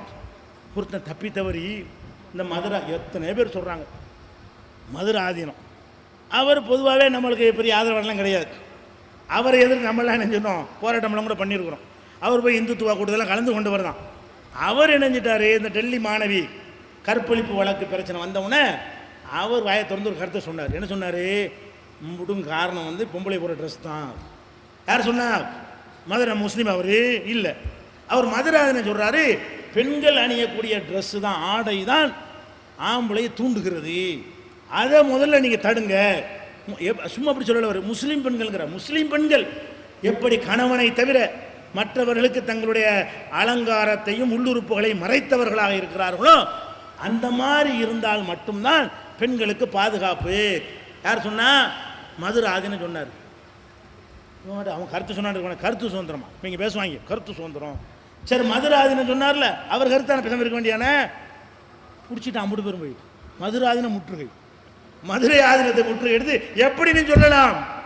அட உனக்கு எதுக்கு உனக்கு கேட்கறக்கு உரிமை இருக்கா, அவனுக்கு சொல்ற உரிமை இருக்கா இல்லையா? அல்லது பெண்கள் இந்த மாதிரி ஆடை அணிகிறது சரின்னு நினைத்தாயானால் விவாதத்துக்கு வா, நம்ம கூப்பிடுவோம் இல்லையா? அப்போ சரிங்கிறியா, வா பேசுவோம். மதுரை ஆதீனம் சொன்னது சரி, நான் நிரூபிக்கிறேன். நீ சொல்றது தவறு. யாரே? மாதர் சங்கம். மாதர் சங்கம் போய் போராட்டம், அந்த பகுத்தறிவாளர்கள் போராட்டம், உள்ள பகுத்தறிவாளர்கள். அவன் சொல்ல அழகா சொல்றான், அறிவுபூர்வமாக சொல்றான், சிந்திச்சு சொல்றான், ஒழுங்கான கருத்தை சொல்றான், யதார்த்தமாக இருக்கிற கருத்தை சொல்றான்.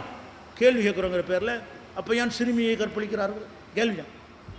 அலங்காரம் தான் காரணம் என்று சொன்னால் கிழவியை கற்பழிக்கிற காரணம் என்ன? சிறுமியை கற்பழிக்க காரணம் என்ன? ஒரு அறிவாளி இப்படியா கேட்பான். பெரும்பாலும் நடக்கிற ஒரு காரணத்தை சொன்னோம்னு சொன்னால், புகைப்பிடித்தால் கேன்சர் வரும்னு சொன்னால், இவன் புகைப்பிடிக்கலை, இவனுக்கு ஏன் வந்தது அப்படியே கேட்குறது. அட புகைப்பிடிச்சா ஜாஸ்தியாக வரும், புகைப்பிடிக்காதுன்னு கம்மியாக, அதன் அர்த்தம். சிறுமியை கற்பழிக்கிற மிருகம் இருப்பான், அவன் கிளவியை கற்பழிக்கிறவனும் இருப்பான், அழகுக்காக செய்ய மாட்டான், போதையில் வந்திருப்பான், நீ மது கடையை தொடர்ந்து வச்சிருக்கிற. அப்படியானது இல்லாமையெல்லாம் போயிடாது, அப்படிப்பட்டலாம் இருப்பான். அப்போ இந்த மாதிரி நம்ம சொல்லுவோம், என்ன செய்கிறாங்க? குடிக்காதப்பா, குடிச்சா போதையில் உருளுவீங்க. இந்த நான் உருளைய இந்த குடிக்காமல் உளறானே அப்படி கேட்க முடியுமா? ஒருத்தனை காட்டி இவன் குடிச்சானா உளறானே, அப்போ குடிக்காமல் உளருவான்ல, அதனால் குடிக்கலாம், இப்படி நான் வேணா சொல்லுவானாங்க. இப்போ இதான் அறிவாளிகளாம். இவங்கெல்லாம் யாரு? மாதர் சங்கமா, அந்த சங்கமா, பகுத்தறிவாதிகளாம், பெண்ணுரிமைவாதிகளாம் அறிவுபூர்வமாக கேட்குற கேள்வி நினைத்து கொண்டு ஆடை காரணம் இல்லை, ஆடை காரணம் என்றால் சிறுமியை ஏன் கற்பழித்தார்கள், சிறுமிட்ட என்ன பார்ப்பதற்கு என்ன இருக்கிறது, கிளவிட்ட எப்படின்லாம் கேட்டு இது மீடியாக்கள் பெருசாக காட்டுறாங்க. ஏன் காட்டுறான்? இதுக்கு எதிராக மறுப்பு சொல்கிறோம் நம்மாண்டு அது காட்டுறானா? அப்போ இப்படியாக இஸ்லாத்துக்கு எதிராக ஒரு பெண்களை பற்றி கொடுமைப்படுத்துகிற மார்க்கம் அப்படின்னு சொல்லி காட்டுவது. அல்ல முஸ்லீம் இன்னொன்று ஒரு பேப்பரில் பார்த்தேன், எவனோ ஒருத்தன் நாகூரில் ஒருத்தன் ஏதோ ஒரு பொம்பளை ஏமாற்றி விட்டாம்பல, நிறைய பொம்பளையை ஏமாற்றி விட்டாம்பல இருக்குது. முஸ்லீம்ங்கிற ஒருத்தன் என்ன செஞ்சிட்டான், கலீல்னு ஒருத்தன் பொம்பளைகள்கிட்ட தப்பாக நடந்துட்டான். நடக்க மாட்டான்னு சொல்லலை, அங்கே இருக்கமா இங்கே 4 பேர் இருப்பான், கம்மியாக இருப்பானா, அங்கே 100 இருந்தால் 2 பேர் இல்லாமல் இருக்க மாட்டான். அந்த கலீலுங்கிற மைனர் வேலையை பார்த்தான்னு சொல்லி அது ஒரு பேப்பர் எழுதுனா முஸ்லீம் மைனர் லீலைகள்னு போடுறான். அதுக்கே முஸ்லீமை சேர்க்குற. அப்போ இதுவரைக்கும் எழுதுனா இந்து மைனர் போட்டியா? அடே இத்தனை பிரகாஷ்ராஜில் இருந்து, ஆட்டோ சங்கரில் இருந்து, எத்தனை லீலைகளை பிரேமானந்தாவில் இருந்து எத்தனை பேர் லீலைகளை மாட்டினாங்க. அம்புட்டு பேரை பற்றி எழுதும்போது இந்து மைனர் லீலைகள் எழுதினானா, கிறிஸ்துவ மைனர் லீலைகள் எழுதினானா? முஸ்லீம்னா அவனே இஸ்லாத்தை கொண்டு சேர்க்குறீங்க. ஒருத்தனுடைய லீலை கலீல் என்பவனுடைய லீலை தொலைச்சிட்டு போ. அப்போ இந்த மாதிரி ஒன்று செஞ்சால் கூட ஒருத்தன் பெங்களூரில் பெரிய குளத்திலேருந்து ரேஷன் கடை அரிசியை கடத்துறான். ரேஷன் கடை அரிசி எல்லாரும் கடத்துறான். ₹1 அரிசி இருக்கிறதுனால, ஓசி அரிசி இருக்கிறதுனால அதை வாங்கி என்ன செய்கிறாங்க, கடத்துறாங்க. கடத்தி பெருசாக கோடியெல்லாம் சம்பாதிக்க முடியாது. 25-50 விற்க முடியும், ₹5 ₹6 விற்கலாம். அந்த ரேஞ்சில் உள்ள அரிசி தான் கொடுக்குறாங்க. சரி, அது இதை கேரளாவுக்கு கடத்துறாமல் இருக்குது. கடத்தினான்னு சொன்னால் முஸ்லீம் கடத்தல்காரன், அதுக்கு மட்டும் உலகம் போகிற ரேஷன் கடத்துறான். பெரிய குளத்தில் ஒரு முஸ்லீம் ஆள் கடத்தி விட்டான். அதுக்கு என்ன பண்ணுறாங்கன்னா முஸ்லீம் கடத்தல்காரன் கைது. அப்போ இதுவரைக்கும் அது அல்லாத அத்தனை யாரா கடத்தினா, அவனுக்கு என்னடா மதம், அதை ஏன்டா நீங்கள் போடலை? அப்படி போடணுமா இல்லையா? கந்தசாமி கடத்தினா இந்து கந்தசாமின்னு போடணுமா இல்லையா? இந்து கடத்தல்காரன் போடணுமா இல்லையா? ஒரு டேவிட் கடத்தினா கிறிஸ்துவ கடத்தல்காரன் போடணுமா இல்லையா? ஒரு சாதாரண ஒரு கடத்தல் வேலையை செஞ்சால் கூட அதில் இஸ்லாம் கலரையே யோசிச்சு பாருங்க. அப்போ ஒரு காமுக வெறியாட்டம் ஒருத்தன் பண்ணான்னா அதில் எதுக்கு இஸ்லாமு? அவன் பேரை போடுத்தோல ஒரு மைனர்னு போடு, நாங்கள் நம்ம சப்போர்ட் பண்ண வந்தோமா எப்படின்னு சொல்ல போச்சு. நீ வேணாங்க ஒருத்தன் நித்யானந்தான்னு வந்தான், அவ்வளோ லீலை பண்ணான், கொஞ்சம் பேர் ஏற்றாங்க, கொஞ்சம் பேர் சப்போர்ட்டாக நிற்கிறாங்க. அப்படி நம்ம சம்மந்தம் யாருக்கா சப்போர்ட்டாக நின்றுருக்கா?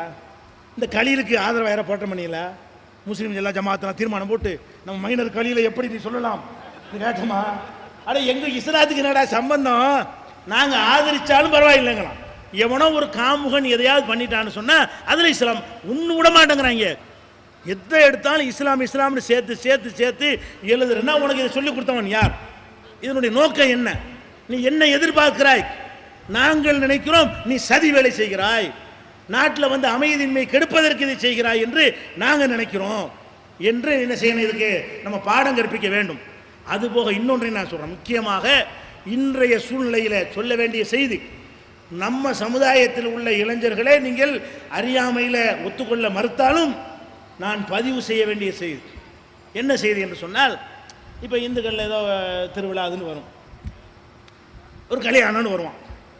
அவன் மார்க்கத்தில் என்ன செய்வாங்க, தாரை தப்பட்டை, செத்து போனால் கூட என்ன செய்வாங்க, தாரை தப்பட்டை அப்படி அடித்து தான் போவாங்க. அவன் போகிறான்னா இவன் எப்படி போகிறான், எப்படி அவன் மார்க்கத்தில் போகிறான், எங்கள் பள்ளிவாசல்கிட்ட எப்படி போகிற, இதை வச்சு நம்ம அம்மாளுக்கு உணர்ச்சி வதப்படுறான்னா இதை வச்சு ஆள் சேர்த்துறாங்க, இதை வச்சு முஸ்லீமுக்கு எதிராக ஒரு அணி திரட்டுறதுக்கு ஒரு காரணமாக்கிறாங்க. நான் என்ன கேட்குறேன், இந்த பள்ளி வாசலுக்கு மதித்து இவ்வளோ பேசுறிய, தர்காவில் கந்திரி பேரில் உணவு நீ செய்றியா இல்லையா? நீ வந்து கந்திரி விழா நடத்தும் போது இதே தாரை தப்பட்டை அடிச்சுக்கிட்டு பள்ளிவாசலில் கடந்து போகல? எத்தனை ஊரில் நான் கந்திரி தர்காவில் நடக்குது, அந்த பள்ளிவாசலுக்கு நீ என்ன மரியாதை கொடுத்த? கொடுக்கல. சரி, பள்ளிவாசலுக்கு மரியாதை கொடுக்கணுங்கிறியாடா, பள்ளிவாசலுக்கு மரியாதை கொடுத்து பள்ளிவாசலுக்கு நீ போனியா? யார் போய் யார் கேட்க போகிறாங்க, தொழுமை போக மாட்டாங்க. ஐயா நீ பள்ளிக்கு நீ போனியா? முதல்ல பள்ளிக்கு போகாதவன் போய் அவன் பாட்டுக்கு 5 நிமிஷம் அடிச்சுட்டு போயிட்டான்னு சொன்னால் அந்த மக்கள் நீங்கள் என்ன செய்றீங்க, அந்த மக்களையும் இந்த சதிகாரம் நீங்கள் பிரிக்கணும். நம்முடைய செயல்களால் சேர்த்து விடக்கூடாது, சதிகாரர்களுக்கு பலம் சேர்த்துடக்கூடாது. அவன் ரோட்டில் அடிச்சுட்டு போகிறானுங்கிறேன், இது எதுக்கு நம்ம பஞ்சாயத்து ஆக்கணும், இது ஒரு இஷ்யூவாக இதுக்கு ஆக்கணும், வீரத்தை காட்டுறாங்க, அதை வளர பார்க்குறார்கள். நம்ம சமுதாயத்தில் உள்ள சில பேர் வந்து இதை ஒரு பிரச்சனையாக முதல்ல சட்டப்படி சரியாக வருமா, ஏதாவது பிரச்சனை ஏற்பட்டு விட்டது என்றால் இங்கிட்டு 10 பேர் அங்கிட்டு 10 பேர் பிடிப்பானே இல்லையா, எதுக்கு போய் இதெல்லாம் பண்ணுறீங்க? அவனை விட்டுட்டா சும்மா போயிடுவான், அவனாக மதிச்சு போயிடுவான், போனால் போயிட்டு போகிறானே. அதாவது எதில் நம்மளை பாதிக்கிற விஷயமா இருந்தாலும் செய்யணும். சரி, ரோட்டில் பஸ்ஸு போகுது, தொழுமா, அப்போ என்ன செய்வேன், நிறுத்தும்பியா? ஹார்ன் வச்சுட்டே போகிறான், பஸ்ஸுக்கு இல்லையா ஹார்ன் நிப்பாட முடியுமா உன்னால? எத்தனையோ போகும், எத்தனையோ வரும். அப்போ பள்ளிவாசல் இருக்கிற காரணத்தினால ஒரு முஸ்லீம் தெருவுக்குள்ளே நுழைஞ்சிட்டு வந்தால் ஒம்பு வளர்த்துனாங்கன்னு கேட்கலாம். பொதுவான சாலைகளாக ரோடுகளில் இருக்குது, அது மாதிரி சாலையாக இருக்குது, இறந்தவர்களை கொண்டு போகிறான்னா என்ன செய்யணும்? ரசூல்லா காலத்தில் நடந்துச்சு. இஸ்லாத்தை நம்ம கடைப்பிடிக்கணுமா இல்லையா? இந்த சதியை எப்படி முறியடிக்கணும்? இந்துக்கள் மத்தியில், கிறிஸ்தவ மக்கள் மத்தியில் நம்மளை பற்றி என்ன விதைக்கிறானோ அதை நீக்கணும்.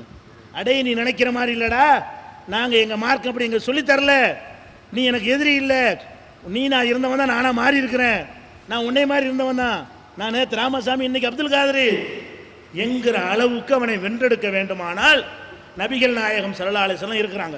பள்ளிவாசல் ஒரு யூதருடைய ஜனாசா வருது, எங்கே வருது? பள்ளிவாசல் பக்கம் தான் வருது. ரசூலுல்லாஹ் என்ன செஞ்சாங்க? எழுந்து நிற்கிறாங்க. ஜனாசா யூதர் ஜனாசா, அவன் அவன் அவன் மறுபடி என்னதை கொண்டு போவான், எழுந்திரிச்சு நிற்கிறாங்க. நின்றவனை சஹாபாக்கள் கேட்குறாங்க, அல்லாஹ்வுடைய தூதரே அது யூதருடைய ஜனாசா, அதுக்கே நம்ம எந்திரிச்சு நிற்கணும், அதுவும் ஒரு மனித உயிர் இல்லையா என்று சொல்கிறாங்க. சொல்லிட்டு நீங்கள் அமர்ந்திருக்கும் போது ஒரு பிரேதம் போனால் உங்களை கடந்து செல்லும் வரை எழுந்து நில்லுங்கள். உசுரோட உள்ளவனுக்கு எழுந்து நிற்கக்கூடாதுன்னு சொல்லிச்சு மார்க்கம். ஏன்? மண்டக்கணம் வந்துடும் அவனுக்கு, செத்து போகணும், மண்டக்கணம் வரப்போகுது, அதனால் எந்திரிச்சு இவனுக்குதா உசுரோட உள்ளவனுக்கு எழுந்து நிற்கக்கூடாது, அவன் திமிர் ஆகிடுவான். செத்து போன பணம் போச்சுன்னு சொன்னால் எந்திரிச்சு நில்லுங்கன்னு சொல்லுது மார்க்கம். இதில் நீங்கள் என்ன கவனிக்கணும்? நம்ம பள்ளியை விட மஸ்ஜித் நபவி பள்ளி சிறந்ததா இல்லையா? நம்மளை விட ரசூல்லாவுக்கு மார்க்கம் ஒன்று அதிகமாக இல்லையா? அல்லாஹ்வுடைய ரசூல் வந்து பள்ளியை கடந்து ஒரு பிரேதம் கொண்டு போயிருக்கும் பொழுது அனுமதிக்கிறத மட்டும் அவங்க செய்யலை, எந்திரிச்சு நிற்கிறாங்க. அதனால அவளை வென்றெடுத்தாங்க. எதனால் வென்றெடுத்தாங்க? ஒரு யூதன் கூட இல்லாமல் தொடச்சி எடுத்துச்சாங்க இந்த மார்க்கம். எதனால் அங்கே தொடச்சி? அவனுக்கு தானே தாவா பண்ணணும், அவன் எதிரியா நமக்கு, அறியாமல் செய்கிறான். அவனுக்கு சின்ன விதத்தில் சின்ன வயசு சொல்லி கொடுத்து அவன் செய்கிறான். ஏன் நீ செஞ்சுக்கிட்டு இருக்கலையா? சமாதியில் வழிபடலை, இந்த தீ மிதிக்கலை, எல்லா மூடனமே நீ செய்யலை, அவன் அப்பா மாட்டேன்னு சொன்னதை கேட்டு விளங்கி தெரிஞ்சிருக்கிறார். அப்போ அவனுடைய தாய் தந்தையர் என்ன சொல்லி கொடுத்தானோ அவனுக்கு தார தப்பட்ட இறந்த ஒரு ஊர்வலத்துக்கு அடிச்சுட்டு போவான். நமக்கு ஒரு வித்தியாசமாக தெரியும், நமக்கு சொல்லி தந்த மரபு பிரகாரம் என்ன சாவு வீட்டில் சந்தோஷம் கொண்டாடுறீங்க அப்படின்னு நம்ம நினைக்கலாம். அதை சாவகாசமாக புரிய வை, இப்படிலாம் எப்போ செய்கிறீங்கன்னு விளக்கு நாளைக்கு சாதாரணமான நேரத்தில். அவன் கல்யாணத்தை அப்படி தான் செய்வான். சரி, தார தம்பட்டை இசையெல்லாம் கூடாதுங்கிறிய. தொழுகை நடக்கும்போது நாங்கள் பார்த்துருக்குறோம், இப்போ தானே இதெல்லாம் ஒளிஞ்சு போச்சு. நாங்கள் இளைஞர்களாக இருந்த காலத்தில் பார்த்துருக்குறோம், பள்ளிவாசல் தொழுகை நடக்கும், ஒரு பணக்காரன் விட்டு கல்யாணம் நடக்கும், முஸ்லீம் கல்யாணம், அவன் பாட்டை போட்டு விட்ருவான், தொழும்பு அங்கே வரும், நிப்பாட்ட மாட்டோம். பணக்காரனோட கல்யாணத்தில் பாட்டு போடுறிய, அது போய் பள்ளிவாசலுடைய தொழுகையாளி காதில் அடைக்குத, அதெல்லாம் பார்த்துட்டு தான் இருந்தீங்க. அப்போ நீ பள்ளிவாசல் மதிக்கிற இன உணர்வாக பார்க்குற, பள்ளிவாசலை மதிக்கிறான்னா நீ இதை எல்லாத்தையும் மதிக்க வேண்டும். அப்போ இந்த மாதிரியான பிரச்சனை இப்போ உண்டாக்குறாங்க. இப்போ என்ன செய்கிறான், சின்ன சின்ன ஊர்வலங்களை வைத்து அவனும் கலாட்டா செய்வதற்காக ஊடுருவ பார்க்குறான். இதன் மூலமாக நம்ம எதிர்த்தோன்னு வைங்க, அந்த இந்து மக்கள் அப்பாவி மக்களாக இருக்கிறவங்கள இந்து முன்னணி ஆக்கிடுவான். அவன் அண்ணன் தம்பியாக இருந்துகிட்டு இருக்கிறான். இதை போய்கிட்டு 2 நிமிஷம் கடந்து போகிறது என்ன ஆகும், போயிட்டு போனா நாளைக்கு அவனா நிப்பாட்டிடுவான். ஏய் பாய் தொழுகிறாங்கப்பா விடுங்கப்பா, அவன் அங்கே போய் அடிச்சுக்கிறோம்ப்பா தன்னால் போயிடுவான். அப்போ இதில் அவன் போனால் நம்ம எதுக்கு அதை போய் இடைஞ்சலாக்கணும், ரோட்டில் போயிட்டு போனான். இதான நாட்டில் பிரச்சனையாக இருக்கிறது. இதை வச்சு தானே வளர்றான், இதை வச்சு தான் இயக்கம் கட்டுறான். அப்போ அவன் இயக்கம் கட்டி வருவது நமக்கு ஆபத்தாகுமா இல்லையா? நம்ம செய்கிற ஒரு சின்ன வேலை நம்மளை ஒன்றுபடுத்துவதற்கு பதிலாக எதிரியை பலமாக்குகிறது, எதிரிக்கு ஆள் பிடித்து கொடுக்கிறது, எதிரிக்கு அணி சேர்க்கிறது, அப்பாவியை இந்த சதிகார கும்பல்ல சேர்த்து விடுகிறது. இதுதான் சதியை வெல்ற வழி. அவங்கள பிரிங்க. எப்படி சதியை வெல்லனு, இந்த சதிகாரம் வேற, மக்கள் வேற. இவங்க நல்ல மக்கள், இவங்களுக்கு இஸ்லாத்தின் மீது வெறுப்பு இல்லை, முஸ்லிம் மீது கசப்பு இல்லை, உங்களை கடுப்பு ஏத்தருக்கு அவன் செய்யவும் இல்லை.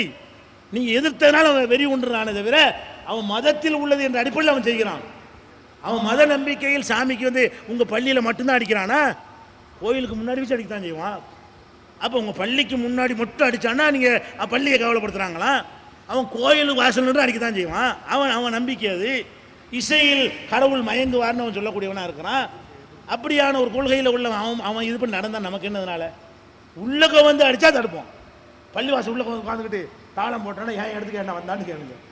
அப்போ அந்த மாதிரியா ஒரு எல்லையை வகுத்து புரிந்து கொள்ளாமல் நம்முடைய இளைஞர்கள் உணர்ச்சி வசப்பட்டு இந்த சதிகாரர்களை அதிகப்படுத்தக்கூடாது, சதிகாரர்களுக்கு பலம் சேர்த்து விடக்கூடாது. அப்போ இந்த எல்லா விஷயத்தையும் உங்களுக்கு குறிப்பிட்ட அளவுக்கு நேரம் முடிந்து விட்ட காரணத்தினால முதல்ல என்னென்ன யார் சதி செய்கிறார்கள், ஏன் சதி செய்கிறார்கள், என்ன மாதிரி சதி எல்லாம் செய்து கொண்டிருக்கிறார்கள், அதை என்ன மாதிரி முறியடிப்பது அனைத்தையும் ஓரளவுக்கு உங்களுக்கு சொல்லப்பட்டிருக்கிறது. இதை கவனத்தில் கொண்டு இதற்கேற்றவாறு நீங்களும் நாங்கள் நடந்து கொண்டோமையானால் இந்த சதி முறியடிக்கப்படும். நமக்கு எதிரான இது போன்ற பிரச்சாரங்கள் நிற்கும். இந்த சதிகார கூட்டத்திலிருந்து அந்த மக்களை பிரித்தெடுத்தால் அவர்கள் கூட்டம் கூட்டமாக இஸ்லாத்துணைக்கு வருவார்கள். அப்படிப்பட்ட நன்மக்களாக அல்லாஹ் ரப்புல் ஆலமீன் நம் அனைவரையும் ஆக்கி அருள் புரிவானாக. வாஹிரு தாவானா அல்ஹம்துலில்லாஹி ரப்பில் ஆலமீன்.